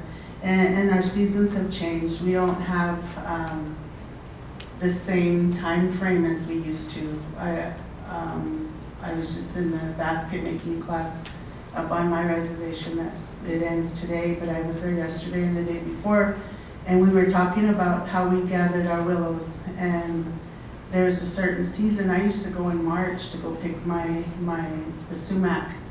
And now on our reservation, they're starting to bud already. So I got to go end of January. So the time frame has changed for all of us. It's just, it's the environment. We're in a drought where we have to adapt to these different changes. And so our kids, our youth are learning different than I learned. I learned a totally different time frame of when to gather, what to do, what animals are there. And our animals are even are changing their paths because of roads that are coming up or fences that are coming up. And so we're in a different environment where our youth have to learn differently than I did. And so that knowledge is still there. it's just changed. We have a young man here, Andrew, he's helped with the Junior Ranger book to incorporate the Paiute into a lot of the youth that go to these different areas to visit. And so we need those eyes, and everywhere. Our eyes may have changed, but we still follow that the Mother Earth is our teacher, the animals are our teacher, and so we need to incorporate that in everyday life. On what the animal does, the road runner crosses the road, you can incorporate something about your walk past that cross the road where the people need to stop. And anything to do with trash. We have ants, and ants are a very important part of our teachings that we're not supposed to kill. We're not supposed to kill anything unless they sacrifice. They were given to us to be sacrificed, like the mountain sheep. Mountain sheep is very important to us because our legends say that we went up the mountain as mountain sheep and came down as the Noah people. And so the mountain sheep is very resilient. They're adapted to the land, just as the Southern Paiute people have adapted to the land. So I had to steal this from my husband today to bring a part of the mountain sheep here to show that it's incorporated into who we are as people. And so we're strong and resilient, and so we need to continue to honor the animals in what we do every day, and then to talk with our elders and talk to our youth. And we all orally were taught a different way, but if we all come together, you can learn our ways and incorporate it into how our elders taught us and our ancestry taught us, because it's still there and we're part of the land. Yeah, I mean, and I'll kind of just dovetail off of Shannon talking about knowledge, albeit maybe a different form of knowledge. I'm proud to share that the Amherst Conservancy turned 20 years old this year. Who would have thought, honestly? I mean, it's kind of, things is kind of a story common to small grassroots movements. You never know how long they're going to be around, but I think it's kind of a testament to organizations like mine and others that have established now that we're here for the long run. Like, we're here to be consistent partners year over year, beyond any one single issue, one single campaign. We're here to be the partner on the ground and to be a resource and an asset, because we do bring a certain amount of institutional knowledge that is preserved when you have an organization like this. I mean, I'm lucky to have people on my board of directors who were founding members of the organization, who were there for its genesis. Some of you might know a gentleman named John Hyatt here in Southern Nevada. John's been part of Nevada conservation for 50 years. I mean, there are things that man knows that I frankly, I'm like, John, I need like 3 or 4 hours a week with you to like put a podcast together to make sure that this knowledge doesn't go anywhere, or frankly that it goes everywhere, that it's not lost, And so I think that's what organizations like mine can bring, is that kind of consistency, that institutional memory of when we look back at certain milestones, we look back at certain designations, or rulings, whatever the case was. I think in some ways we're able to see that history clearly as grassroots partners and help communicate the why and to communicate the opportunities we see to build on that. And so, we have these resources, like a research community that works closely with us in pretty much everything we do. So, we can help kind of track down and provide that best available science. That's invaluable. Everything we do right now has to be grounded both in that science and, of course, in the form of knowledge that Shannon's describing. Those two have to find a way to relate to each other to lead to really durable conservation solutions. And so I think we as NGOs can help facilitate that kind of thing. I think the other part is just the relationships we have. We have relationships with especially these local communities and landowners who, I think, as we're all probably aware, are such crucial conservation partners. We can't do anything without private landowners who believe in the vision that we're describing and want to do their part, right? So we work with private landowners in the Amargosa to maintain, public access into the Amargosa Wild and Scenic River. If that landowner doesn't want to do that, that access goes away, and we lose an opportunity to bring new people in, to bring new champions, new advocates, bring that recreation community into contact with the cultural history, with ecological history, like that. We cannot lose those opportunities. So I think that's what we as local NGOs can offer, is that relationship with local community. We're kind of a trusted name and face. They know who we are. We make ourselves available to them, and we're kind of also policy communicators a little bit. We try to de-wonkify some of these really, to try to get rid of the acronyms and kind of strip these things down and really communicate to the public where their opportunity to participate and inform a process is. We kind of need all of us to do that all the time, right? To make sure that we have informed and engaged citizens, as Jose is describing. It sounds like, Jose, we need to find a way to take the Golden Knights fan base, right? Maybe there's the Nevada Outdoor Business Coalition can help us make that relationship there. But like you said, it's got to be woven into the culture. And I think that as we as NGOs can help with that weaving process with all the different partners at the table. Fantastic. Do we have time for one more? I do have one more, but I also have you. Okay. I guess I just wanted to hear if there's any specific examples that you all could share on a partnership that has worked, on a cross collaboration, whether it's agency, NGO, other community member, addressing a problem, dealing with outdoor recreation on public lands or in a conservation area. Can you talk about a time when it has worked and how that kind of came together? Something that might be scalable as we look to try to implement solutions. Because they're going to be a tough processing there. Yeah. I'm trying to pick one. I didn't prep them as much. You can think about it. I would also welcome any questions from the audience if we haven't yet. Oh, I got a suggestion as piggyback off what Shannon was saying. For the Sloan Canyon, just southwest of us, there's a Sloan Canyon over there in our partnership with I can't remember, it was a couple of, Amanda, are you here? Is Amanda here? Who were we working with? There's a couple of several entities that we're working with to get this Junior Ranger book going. Yeah, so for the Junior Ranger book, we worked with Moapa, 29 Palms, Kopi, and Chemawabi tribe along with our friends group. So we had about, four different entities working on that one, and we successfully created a rough draft, and we're on a mission right now on April 5th to get it finalized and hopefully push that out to the public as far as integrating into the culture. That's what we're trying to do as far as Moapa's input, and along with the other tribes, Chemehuevi, 29 Palms, and the Hopi tribe, we're trying to implement our culture within the Las Vegas community culture, and everybody else are associated with the Las Vegas metropolitan area. So we have had successful collaborations, and speaking on top of the Armagosa Summit, I've been to the summit, and we have working on some tribal input to help with their cause.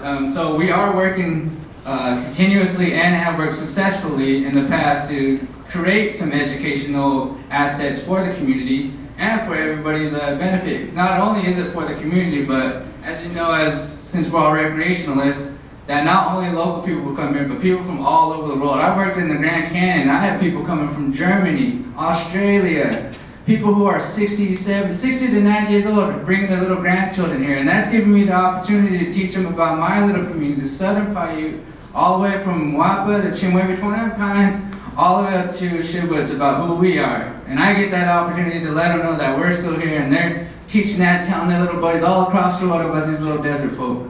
So I think that's a great opportunity that we all need to jump on. So yeah, we have had some, and I hope to see you too, Jose and Mason, in the future. I know we got our abstract coming up, right? Thank you, Andrew. 10 minutes? Okay. Just to piggyback off of what Andrew was saying, I think and I've looked at a lot of the websites of the different entities that are here, and a lot of it does not even acknowledge that the Paiutes are on this land. And so I'll thumb through the pages and I'd say, where are we? It's like we're invisible still. And you go to social media and you look for Nuwu, which is what we call ourselves, and cannabis markets pop up. So Southern Paiute, you go there and there's nothing. And so I think that to start that with your websites, if you have any, that you should do the land acknowledgement of First People that were here, because that is very important. And it should be an eye catcher, and it should be on the first page. And it should have a picture to catch the attention of who we are, because we're still here. And I've noticed that. I've been researching of how we can get our name out there. You mentioned Ayanta, but I've talked with them, and I says, when are you guys gonna come to Moapa and talk to us and collaborate with us? And it's just, it's not happening. And so there needs to be a way that the tourists know, because they stop at the plaza over in Moapa and say, where do we go to see the Indians? And they come to my reservation in Shivwits and they say, where do we go to see the Indians? Because they all go to Zion National Monument or Park over there, and we're here, they think we live in teepees. The foreigners still think we live in teepees. And so there needs to be an educational system on your websites that say, yes, they are still here. Don't talk about us in past tense, that we are here. And so do a land acknowledgement, a short one, a long one, just to acknowledge that we're here. And that's just to open the door and to let the community know that we're still here. I'll get back to you on partnerships. So, I think, for some reason I was thinking directly in land management, but we've had some really successful partnerships in advocating for protected lands. John mentioned Abikwame. That was a huge partnership with the Searchlight community, the several tribes were engaged, the conservation community, hunting organizations, and I'm going to give Alan his kudos. I mean, he was the glue that brought a lot of these folks together, so kudos to Alan in getting Abikwame. And then prior to that, Gold Butte, the Moapa tribe was instrumental in protecting the Gold Butte, protecting Gold Butte National Monument. And there again, you had a large constituency of different people coming together and partners working together to get those lands protected. So those were two that came to mind there. Yeah, I mean, I'll plug an upcoming project opportunity because I'm super excited about it, and Andrew kind of mentioned it. Ambergos Conservancy and the BLM Pahrump Field Office are collaboratively planning and hosting the Devil's Hole Symposium this spring. And if you're familiar with the Devil's Hole workshop, it's a long-standing workshop that's mostly been focused on Devil's Hole pupfish, and Ambergos hydrology. Wildly fascinating stuff. But I think we, Nick, Pei, and I, kind of came together and we saw an opportunity for this conference to grow, to develop to be something we hope is more impactful and hopefully leads to more of the conversation around our research needs in the basin. Because we have all these different values, all these different things we're trying to manage for, advocate for, all these different forms of knowledge we're trying to find a way to synthesize. And we see the symposium as being an opportunity to do some of that. So we're calling it Devil's Hole and Beyond, meaning we're looking at all of the cultural and ecological values that we care about here in the basin. If you're so inclined, the deadline for abstracts is Friday. Get a hold of me. But I encourage anyone who even just wants to come participate for a day. I think it's going to be a great, just community-led event, and hopefully exposure to all these different resources that we as a collective community really have and can share and can leverage. And all of that's going to add up, I hope, to effective conservation on the ground. So April 25th through 27th, let me know if you're interested. Thank you so much. I think just a couple comments to add. I also, and Shanandoah, correct me if this is not helpful, but another resource that we work with is Nevada Indian Territory to learn more about the history of the tribes, but how to sort of visit with respect and learn more. So if there are groups in the room looking for information on land acknowledgement, that's another good website to go to. And I guess the other thing I would offer is there's a lot of folks in the room, don't lose out on this opportunity to swap business cards, to swap phone numbers, so that we can connect. I mean, there's a lot of sort of like, how do we connect? Who do we go to invite so-and-so? And it's amazing in the world we live in today that it's a bit overwhelming, right? There's so many things, so we have to really find the thing that works. And I think being in the room today, make sure that we share phone numbers and do follow-up so that we can start just further this dialogue. We know that this is not, we don't want this to be a one and done, something that's just kind of come and gone, so to follow through and develop further these relationships, which underscore everything, I think. Yes, Mike has a question. This one's for you. Could you speak to what Patagonia is doing in this world? Because they're a leader, they've established the company management, or the sort of ownership and management chain. Do you mind just speaking to that for a quick minute? Since you're here. Sorry, I didn't talk to my PR people before we.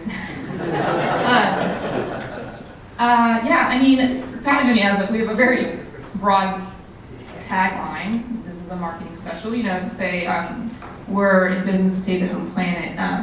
Well, that's a lot to get around. So, but it's true. I think everybody in their own way has a role to play within the company, whether it is making the product or how we're sourcing. In my role, it is around land and water conservation. So this recognition that we can't enjoy the things that we enjoy, the things that we love in the outdoor world without committing to taking care of them and using the resources that we gain, the profits that we gain to live up to that commitment. So we're very focused on grassroots community-led organizations. We certainly, as our business has grown, we've certainly partnered with larger organizations. So we have Agricultural Conservancy as a grantee from our, we have a store in Reno, so wherever we have stores, we have a local community grants program. Obviously, Nevada is pretty spaced out, so we have to stretch into southern Nevada, which we do. But we also have partners like the Wilderness Society, which is a large national organization. And so there are projects that we work on to protect lands and waters across North America, but right now we're very focused on projects in Alaska, work in Alaska, as well as dam removal. We're not big fans of dams. We find them to be contributing to the climate crisis, and we'll be talking more about that as a company, actually, with scientific evidence. I think we've also looked at, as we evolve as a business, also how we evolve how we do this work. And so forming stronger relationships with tribes and indigenous peoples who we do see as the original stewards and caretakers of the land, and sharing that knowledge that they have such a deep wealth of knowledge that goes along with Western science, will often complement or verify, Western science. And so sort of taking this together as we do our work. There's a lot of other things, so I'm just sort of hitting the highlights. So I think it's a part of our DNA. I think it's the way the company was founded. Of course, the ownership has changed, so to ensure that the company remains committed to protecting the planet, they created a structure that would make that durable and lasting, whether it passes on, the family has decided not to keep the business, but also does not like the idea of a publicly held company. So I think efforts to really change the way business is done in the world, where profits are not the only bottom line, that there is a triple or even quadruple bottom line, where you take into account the impacts you're having on the environment, and you pay for that. You work and look for solutions to solve those. So we're not a perfect company. We're always striving to find solutions, and even in the ways we do our work, but share those. So join us if you're a business, and then come together and collaborate. We know that a lot of these smaller organizations are the knowledge, have the knowledge, and certainly the tribes are knowledge keepers. And so where we may not be an expert in, I'm no expert in dams, but I know who is and how we can collaborate and support that work and use our platform to share those messages and to, share with our audience and beyond. So I don't know if I answered your, there's a lot more, but, Panel, Joe Roland-Lagan. I met Joe early on here. Thank you very much for moderating this panel. She's the CEO of the Boulder City Chamber of Commerce and was instrumental in helping us pull this together. Let's go in order here. Rod Taylor, Vice President, Guest Services. They operate some of the concessions also on Lake Mojave and Lake Mead. Dr. Marta Saligo, I almost said it wrong there initially. Thank you very much. She is the Director of Tourism Research at the University of Nevada, Las Vegas. Thank you for coming. And Kelly Riddle, who I got to work with when she worked on the Hill, but now she's back in Nevada. She's the Vice President at Cassidy & Associates. I'll let her tell you more about what she does. I'm going to pass the mic off to Jill. Thank you, everyone. Thank you. So I'm going to kind of stand here to get us started. you can see how effective today has been already. I mean, amazing stuff, a lot of great information. I've got a ton of notes. I just told Shanandoah she's my new best friend, whether she likes it or not. And so I am excited to be able to be here with you guys today. So I have been the CEO of the Chamber of Commerce for 22 years, but born and raised in Boulder City, family been there since 1947. So a lot of history. So Alan's laughing at me right now, but we have a lot of family history, and I am so grateful. He was such a mentor for me. So I'm really excited to be with you guys here today. If you have any need for my information, I'm more than happy to share, because I would love to build those relationships, which is what today has been. So I know that Mike was really hoping to kind of have a challenge and then solutions, and what I would love to see is in our second annual Lake Summit that we also come back and report on the mechanisms that were put in place, the partnerships that were created, the relationships that were created, but also have something that has a measurable amount of success and be able to talk about those, or potentially even a measurable amount of non-success that we need to discuss. And so I really do look forward to seeing what comes from this conversation, what comes from the relationships that we build. And I am also really excited for you guys to get to know more the people that are on our panel today.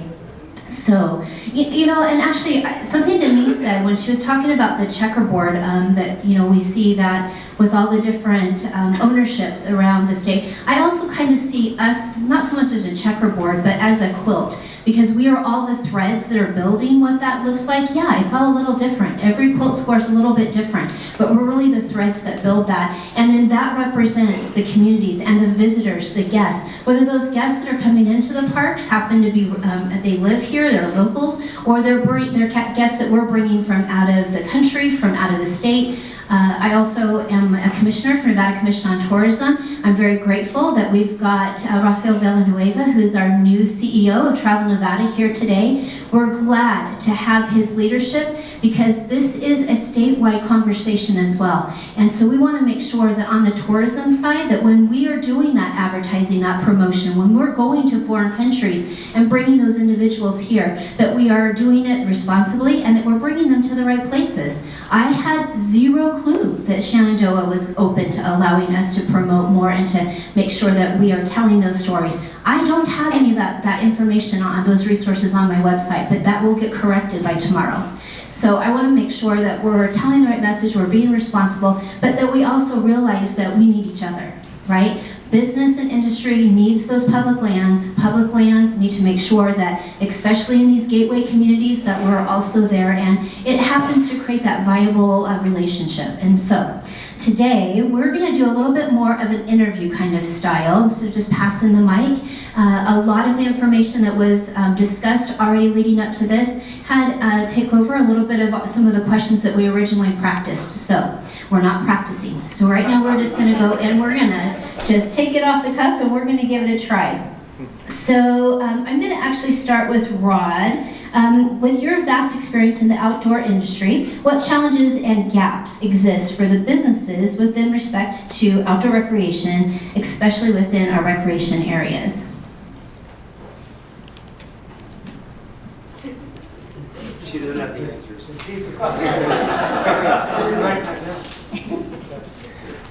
Well, the challenges are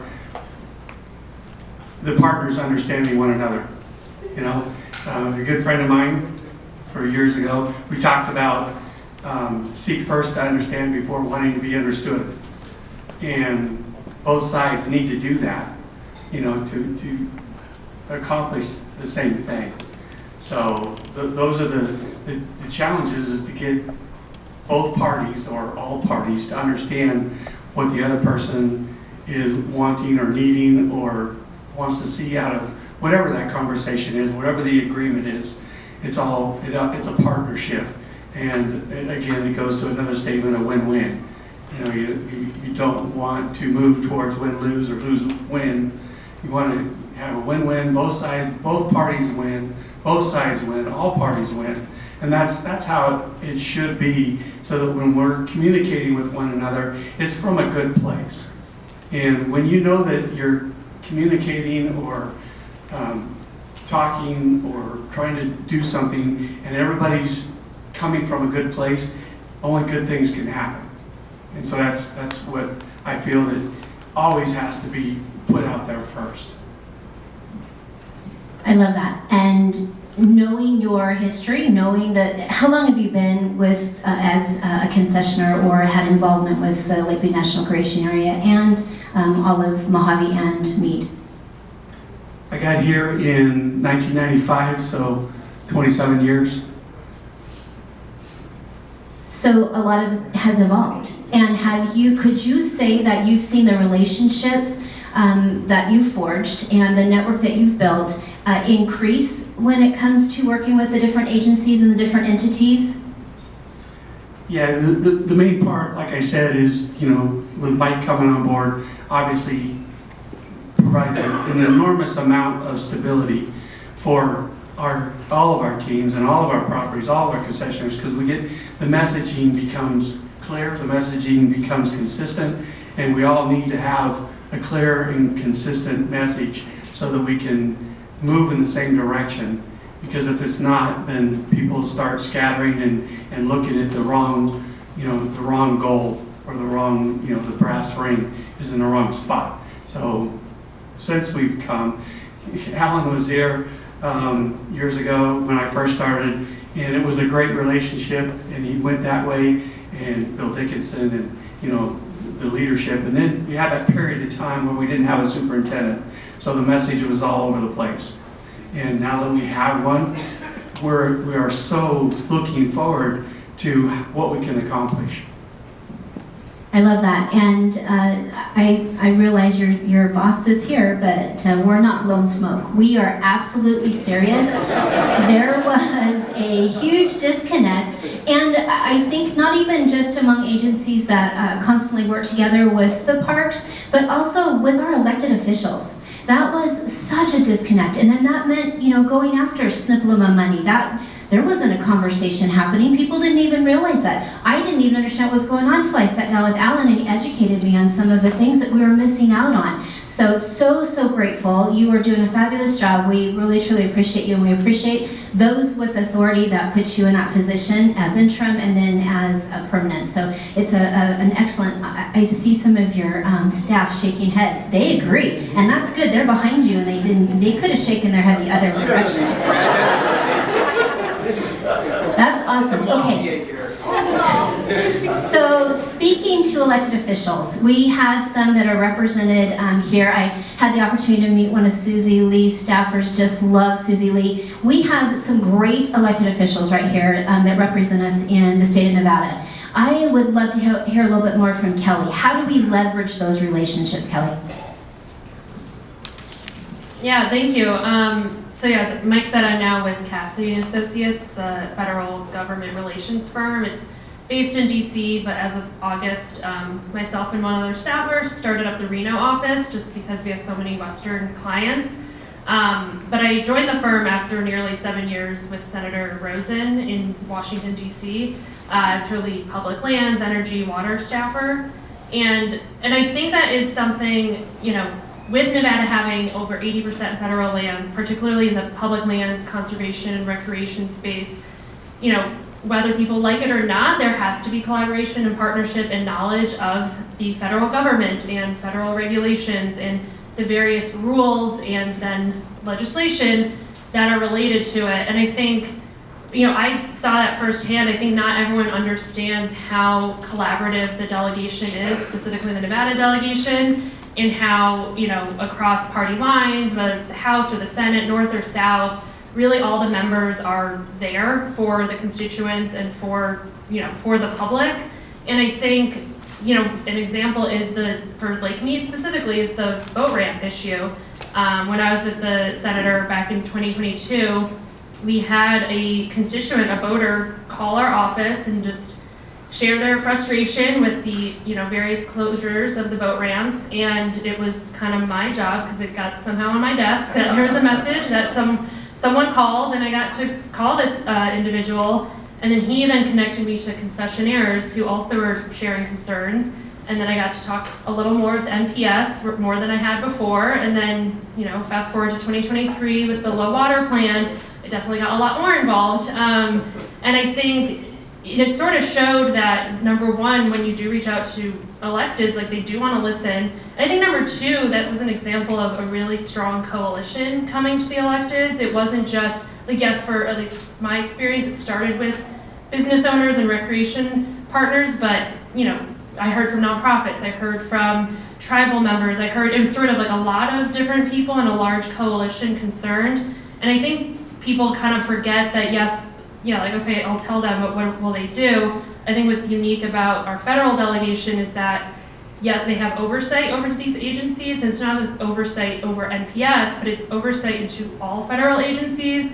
So in this example, you know, the senator and the whole delegation was able to say, hey, like, NPS, we can give you resources, or we can help direct resources for the recreation access problem, but at the same time, Bureau of Rec, let's support you in all the work you're doing on the drought. Like, you can do both, at least from that purview, and not every agency can do that, and not everyone understands the limitations of authorities and missions that each agency might have. And so I think remembering your federal delegation is able to just oversee all that, and also other nonprofits have expertise on each agency or on each what other nonprofits are doing. So I think going back to, I think the theme of today is that the collaboration and making sure you're reaching out to a lot of different people to make sure, oh, like, that's your strength, that's your corner, that's your authority, that you can do something, and working together on that.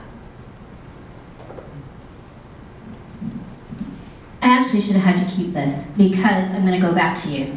So we talked a little bit about the idea of some of the partners, and some partners that I didn't even know about, so I'm really glad we have this. We need like a clearinghouse of all those different volunteer partners. So I don't know who puts that together, happy to try, but I really feel like that might be maybe something at the state level. We need to know where all of those partners are and what they do, and how can we make sure that we're getting you the information you need and vice versa. But so speaking to that, that's fabulous. But now, how can we, as the NGOs, as the business community, how can we do the stuff that the national park can't? Right? So Mike's hands are tied. He's got restrictions. He's got things and requirements that he's got to do. But we, as a voice, can be very powerful. Especially the business community can be very powerful. How do we leverage that with those elected officials? Yeah, I think that's a great point, and I think, you know, some of the levers that nonprofits and the business community have include that outward, public-facing, you know, making noise, writing op-eds, I mean, blowing up the constituent, not blowing up, but calling, like a lot of phone calls, like, you know, you're elected, and making sure everyone knows that, you know, it's an issue. And I think, you know, especially in going back to kind of the electeds and being responsive, you know, they want to be able to be partners with every facet of the community. So when they show up to a Chamber of Commerce breakfast and they're hearing all these concerns and issues, they want to be responsive, and they go to the next event of some ribbon cutting and it's similar concerns and issues, they might have a whole day filled with obviously many different topics, but if you kind of keep beating the drum, it will be effective. And I think it goes back to, right, agency staff in particular, you know, it's not just which agency has which authorities, but also, you know, it's a bureaucracy, so there's different levels, and sort of who makes what decisions is not always known to the public, so you kind of have to use outside levers and political levers too. Excellent. That is exactly what I was thinking too. So I'm very glad you touched on making sure that our voice is heard. That is our responsibility. And so I know a lot of times we think that they're untouchable, and shame on us for not realizing that they want to hear from us, right? They need some of these great projects that they can see forward and have come to fruition and have something positive to talk about. Because isn't it nice to talk about the positive stuff? I mean, think about this event right now. Yeah, we're talking about some challenges and gaps and how do we fix that? But overall, we are so blessed to live in Nevada and to have these beautiful parks that we're talking about, these monuments that we have protected. We're pretty dang lucky, so I guess we should be pretty grateful for that part of it. Okay, Marta. So Marta does some fabulous work. I had the opportunity to meet with her, it was December, I think, right? Yeah, was it fall? It was in the fall. And so she's doing some great work on some of the research and the statistical information that is so vital to all of us, and some of the asks, some of the grant opportunities, some of understanding tourism, understanding what's going on in the parks. And so I would love for Marta to share a little bit more about what she's doing. All right, thank you everyone. I'm very happy to be here. I'm Marta Soligo and I'm Director of Tourism Research for the UNLV Office of Economic Development, and I'm also an Assistant Professor in the College of Hospitality at UNLV. With the Office of Economic Development in last year, so in 2022 actually, we received a grant from the Economic Development Administration, so from Washington. And the goal, our goal, was a post-COVID recovery of the outdoor recreation industry. And our goal is to understand, basically our research question, how can we diversify Southern Nevada tourism economy and its beneficiaries? And this is where also small businesses come, are very important. We are focusing on 3 kinds of tourism. Medical tourism, because apparently there are some kind of treatments and people come to, I see some surprised faces, but people come to Southern Nevada to undertake some kind of treatments. Cultural tourism, and we are focusing precisely on the historic West Side that has a very important story to tell. So how can we develop sustainable and responsible forms of tourism there, cultural tourism? And third, sports tourism. So what happened there? I say, great.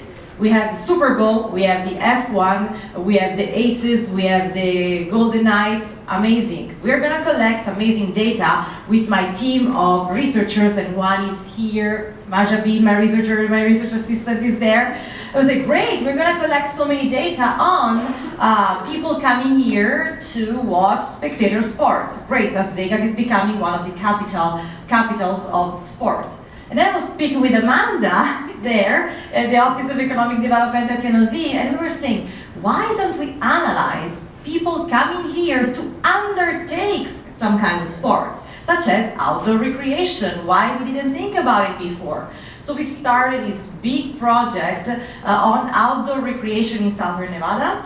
We are interviewing people. Some of you know me because I interview you, so thank you, including Jill. So thank you. I know you recognize me. You might recognize the accent. Maybe I'm not sure you hear it. But, yeah. So this is what we are doing right now. So by the end of the year, we are hoping to coming up with 3 reports: medical, cultural, and sports, that will have sports recreation, spectator sports, we cannot ignore it, and outdoor recreation. But what is interesting here, that is very, very interesting, is how all these results are interconnected. So let's talk about outdoor recreation. We spoke about accessibility, right? Transportation. What about young people in the historic West Side who are having a hard time with public transportation, for example, going to outdoor recreation areas? And what about medical tourism? What can medical tourism, because apparently if we think from a research perspective, in theory, increasing the opportunities for medical tourism should increase the opportunity for well-being of the local community. So everything is becoming, what about sports medicine? We might become one of the capitals of sports medicine one day. So in the end, very interestingly, those 3 reports, medical, sports, and cultural, overlap. So right now we are conducting in-depth interviews. Like we are sitting with people, politicians, institutions, property owners, community activists, small business owners. Really, we're trying to get a 360, view of the research question on how to diversify Southern Nevada tourism economy. And we are also working on finding some, of course, statistics and quantitative data. Thank you very much. And I would imagine you'll let us know as that information becomes available, because that's definitely something worth sharing. It allows all of us to plan better, right? So thank you very much.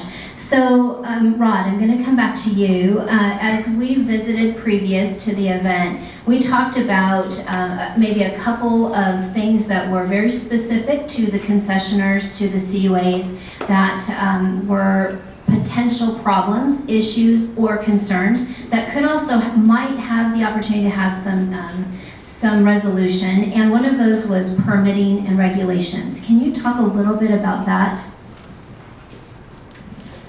Yeah, for a period of time since COVID, it changed everything, or it seemed like it did. The outdoor recreation boom was quite extensive, especially in the Willow Beach area. We had different governors with different ideas on what to close and what not to close. And so everybody ended up at Willow Beach. And as it went along, and again, it kind of grew organically into this business that sits on one of the beaches down at Willow Beach.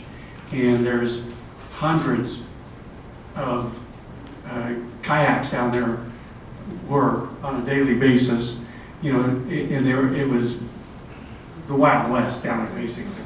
And so we've been working with the Park Service, and they're coming up with a plan to help moderate that and keep it, you know, within, you know, a sustainable business model. You know, you don't want everybody to, you know, go bankrupt, but we definitely need to protect the resource, and it's been a little bit abused, you know, from that period of time. And I think they have a good solution to that, and hopefully that, you know, the CUAs and will understand why we're doing this and not that we're just taking their you know, reducing their business, you know, because they realize that, you know, because we have permits that go down from below Hoover Dam, and there's 45 a day for permits for kayaks. And so there wasn't enough capacity there. People were wanting to, you know, book trips that couldn't get them because it was full. So they decided to take their people to Willow Beach. So they found out their own solution to keep their business growing. And so those are the things that are challenges because, you know, believe it or not, that business and the environment are not mutually exclusive. And so a healthy business can help with the conservation, which is what I consider us to be conservationists, because we don't want the water to be dirty because nobody want to come. We don't, you know, nobody likes driving down to, you know, on one of the access roads and seeing trash on one side or the other. So, you know, there's lots of volunteerism. You know, Nancy Bernard has been instrumental in, you know, gathering these groups together to help get the cleanups together. And you know, the actors that are out there, there's bad actors and there's great actors, and they want to volunteer. And they are as much a conservationist as we are keeping, you know, they pick up their trash, they vote it in, they bag it out, they study, leave no trace. And those are the things that each one of these regulations, they're unwritten, but they need to be talked about and hopefully moderated a little bit more. And I hate to say, you know, policed, because that's kind of it's an offensive term to a lot of people, but again, a good, healthy business has multiple facets, and some of them are the culture, some of them are good operators and they're making a good amount of money, and the other ones that care about the environment and that will help make sure that happens. So those aspects of a healthy business help create the systems where people can protect the environment and the resource. I love that, and much like Patagonia, the different businesses that supply resources and different materials to the individual that will then come out and recreate, there is a sense of, there is conservationism that is happening with all levels, the business owner, the concessionaire, and we really want to make sure that we're instilling that in the users as well. And how do we do that responsibly? How do we tell that message accurately, whether it's through information that they're getting, resources they're getting before they get there, it's on your websites, it's in materials that we're promoting, it's in part of our promotional materials that we're putting out there to invite guests out.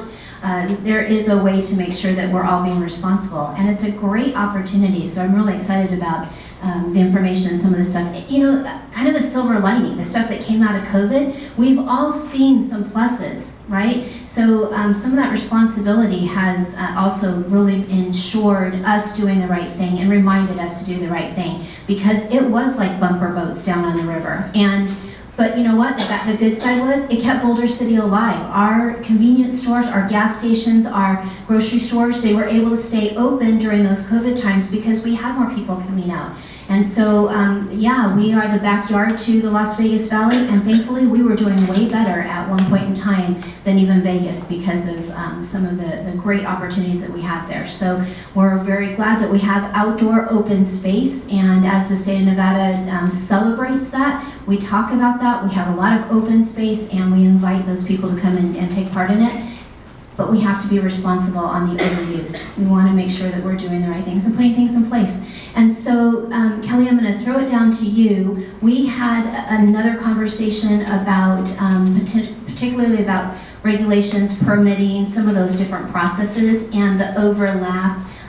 Is there an opportunity for us to work with elected officials so that maybe we can look at creating maybe a joint application, syncing the dates that things are due? Is there conversation about something like that, or an openness to that kind of conversation? Yeah, I think the short answer is definitely yes. I think in general, well, one thing is my current job now is kind of, depending on the client, is connecting, it's a business, but we also represent nonprofits or local government entities, and kind of connecting them with the federal government. And I like to sort of say demystifying some of the processes. Some of it is if you just go right to Congress and are trying to pursue legislation, that's one avenue. But I think the sometimes most confusing part is the permitting of a project, or if you're trying to protect an area, how do you go through that process? What are the different designations, and sort of trying to navigate that. And I think the kind of elected side plays a big role in some of these things, because number one, the electeds want to be involved and want to know what's going on, and sometimes they will lend a voice to specific initiatives. Aviquame is an example, where they were very supportive and were able to sort of rally behind the leaders of the coalition, the tribal nations. And I think, there's other ways in which having them aware of it, sometimes there is a legislative fix, because sometimes you keep going through the same issue, whether it's, this agency keeps responding the same way, or they're strapped for cash and maybe we need more funding, and that's something that members can also do, particularly those on the appropriations committee can make sure that's there. So sometimes it's just having that support while you're going through the process, and they're part of the conversation so that they're aware. But if there's kind of systemic, repeat problems, sometimes that requires a change in statute. So making sure they're part of the conversation is incredibly helpful. Yes, please. So we just got a contract, 25-year contract at Cottonwood Cove, and one of the things that, when you start planning these and you want to build and repair and restore and all that stuff, there's compliance things.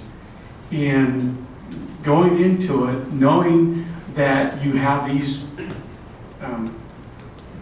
hurdles to cross, and slowing down to make sure that everybody has an opportunity to do what they need to do, whether it's the Park Service and the Compliance Committee and the Park Service, or whether it's us. We want to make sure that nobody's being pushed, and this creates a better sense of togetherness or agreement when we all agree that, yes, it's going to take another 9 months or whatever to get your compliance through, then plan on it that way. So it's our understanding of those regulations that help, that it's not tucked away somewhere where we get surprised. Nobody likes to be surprised, so we want to work together on that. A few times that people say, well, that'll take an act of Congress. Okay, so let's do it.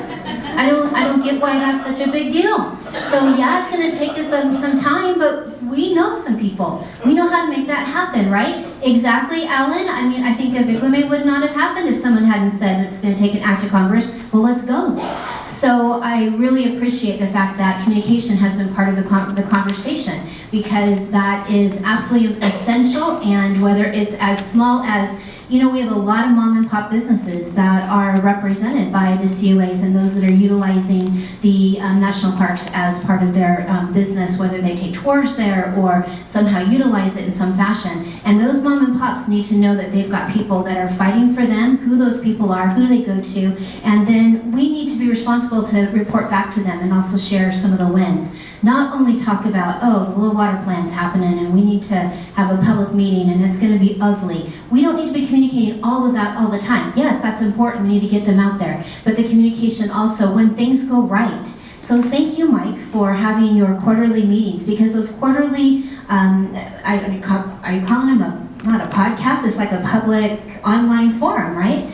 And so reporting out some of the things that are going on in the park and telling us and sharing some of the great things that are happening allow us to do our businesses and our whatever our efforts are, allow us to do that better. So we're really grateful for that kind of collaboration, great insight and forethought in making that happen. Marta, I want to come back to you for a second. So are you seeing that any of the information, the resources, the tools that you have, are they being utilized, whether it's tourism, whether it's maybe on an NGO level or a governmental level? Are we accessing that like we should, or do you see things that we should be utilizing more so that we can share that?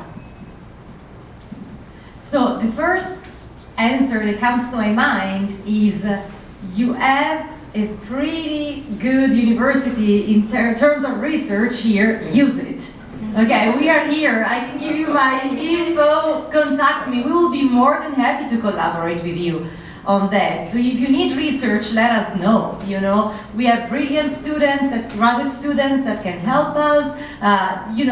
Really, we would love to do that. So use UNLV, and not only UNLV, the higher ed institutions that you have here. One thing that I wanted to say is that it's very interesting how all the things that were said today are perfectly in line with what I'm finding with my data. We are collecting, so that's great. That's great. So this is the good news. The bad news is that we need more communications, as you are saying. So yes, absolutely. So communications. What I think is fundamental in tourism, to me, is so my favorite quote when it comes to tourism that I always show to my students is, there is no such thing as bad tourism. There is badly managed tourism. And we know that, right? Because tourism is not bad. And I'm very happy you mentioned a lot culture, because the United Nations World Tourism Organization, when it comes to outdoor tourism, talks about cultural exchange. So not only nature, contact with nature as we think, but this contact with nature, as we saw today, is cultural. It's part of people's culture. So let's see it like that. So again, the creation of a system, what we define as a system of a destination needs to be key, So I suggest always look, sometimes it's not easy when I conduct research, as you can imagine. Let's think of medical tourism. I'm conducting research on medical tourism. I don't have that much data on Las Vegas and Southern Nevada. So what I do, I look at Salt Lake City, Phoenix, Nashville. They are kind of similar to Las Vegas, and they are successful in that sense. So again, look at similar case studies, look at their data, look at what they are doing in terms of communication with their elected officials. There are grants out there, as you know better than I know. We all, grants are vital for all of us in our field, so it's fundamental. But again, what I think that is really key is to understand the role of creating a destination, you were talking about small businesses, for example, right? Boulder City. Small businesses by themselves, they don't have the power. But small businesses together, they can really create a strong system. So I was in a call with, again, outdoor recreation in Kenya, Africa, a few months ago, and they were exactly talking about that. How can businesses in outdoor recreation get together, create a system that can even compete with the big corporations? So that is a very, very good point, I think. So look at those strong, you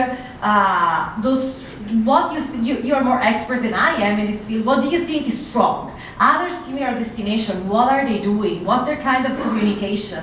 What is the role? Another thing that I always find when I conduct research in tourism, businesses, and this is something I'm very happy to see in my students. So young students who are studying hospitality and tourism management have that sense.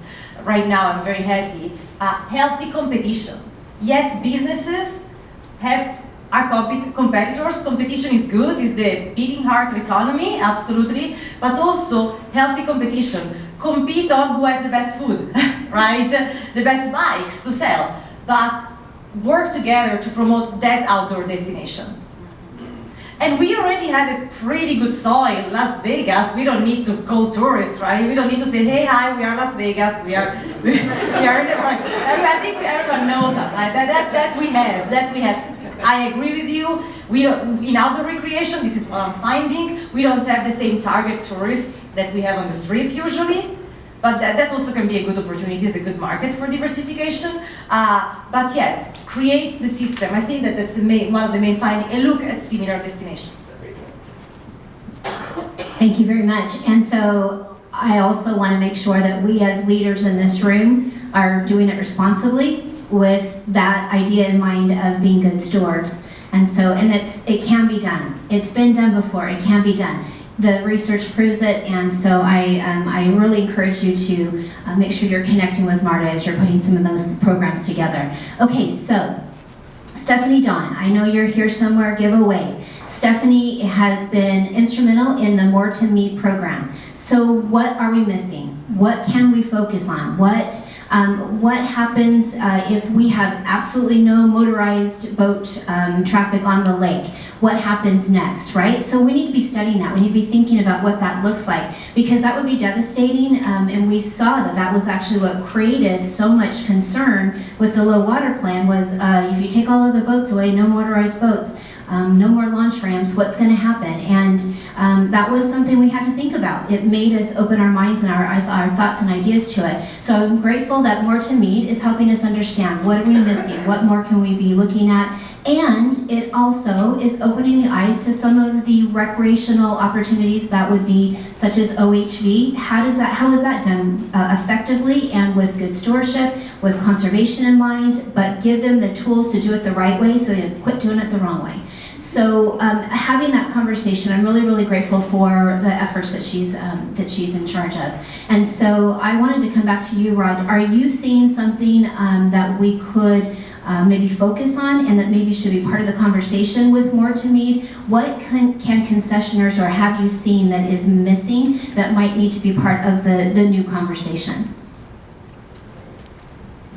I think the recreation on the lake has seen a growth in boat rentals and those types of things, but the new access to the parks is important so that we can all experience it, whether it's a group of school kids or a person that's more mature, I'll say, that might have challenges getting to the water's edge. So access is probably one of the biggest things that I think we could work on so that everybody can enjoy the recreational opportunities. I love that. We're in the middle of an accessibility study in the city of Boulder City. I've got Rafi Festection here today. He's our economic development coordinator.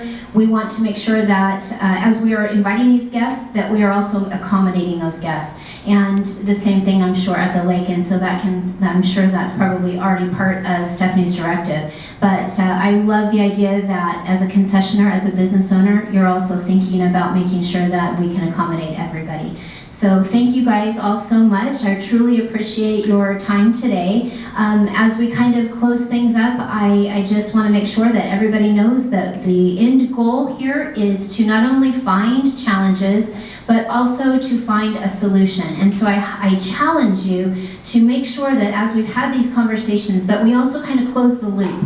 Don't just leave this as an open-ended, oh, we should all get together and talk more. We should all network. I love your challenge, Denise, for us to look at community-wise, putting together some kind of a shared stewardship agreement. And I would love to kind of see what that looks like. Maybe we create a template. Maybe that is shared information that we are able to put out there from today's event. Because things like that, that's actually going to create the action instead of just coming and spending the morning with some amazing people, because, you know, we're amazing. Just teasing.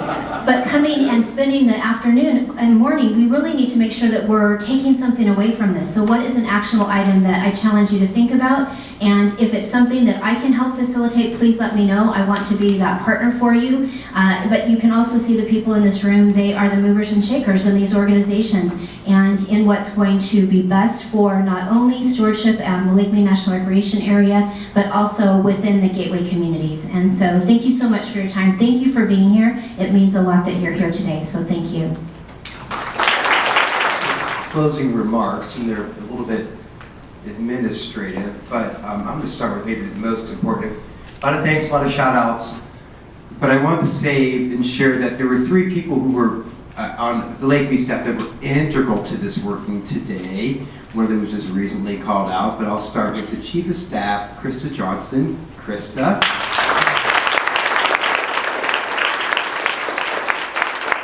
Many of you probably know her and should know her. She's fundamental to basically a lot of things running behind the scenes at the park. Thank you, Krista. You've done an amazing job today. I'd be remiss, Stephanie Dawn, you were just recently put on a second ago by Jill, but we'll call Stephanie Dawn to get coordinated. And Samantha Lasore. Samantha is going to be moving to North Carolina, but she's still with us today. All right, Jody stole my thunder. I was going to say that we do hold quarterly meetings. They're 1-hour Team/Zoom meetings. They're pretty informal. You could just call in, or you could hop online and learn about what's going on in Lake Mead. They're not onerous. We have collected emails. You'll be invited. You can ask to not be invited. We won't pound you with email, but those are useful. I think our next one is April 25. At 3 p.m. We generally do them. We might do a poll later on to see if that's the best time, but we kind of on Thursday afternoons kind of work to get people's attention for an hour if you care about Lake Mead. John, we're gonna get together your snipple idea. I don't know Raby in my head, but that one's burning in my head. I'm not done with that one. Thank you for that. Nevada Trail Finder. It's actually on my favorites now. Thank you. There are many other things. I will say we are building boat ramps. Thankfully the water's up, but I want to be clear with the communication since I always get asked about boat ramps. We did receive funding. I was able to announce that with Senator Rosen actually, which was lovely last May. But of course, designing construction's a unique challenge when the water is still going up in building, but we will hope to, if the water does indeed go down, continue to maintain boat ramp access to 1,000 feet for a while. And while I just have a moment on regional water, the Bureau of Rec is in the long-range EIS, Environmental Impact Statement, that will really steer the water delivery and distribution from 2026 on. I know it's getting kind of wonky, but since everybody's always asking about lake levels and boat access, those are some big things. But for the next couple of years, it's unlikely the water's going to get anywhere near 1,000, or probably not even below 1020 or 1030. We're having another decent winter here, but we do have funding, close to $59 million now for all the sites throughout the lake. Vanessa, Gail, Nevada, thank you. I didn't have your name earlier, but it was like we couldn't be in this place without a partner. They are a philanthropic partner. They are for other land managers.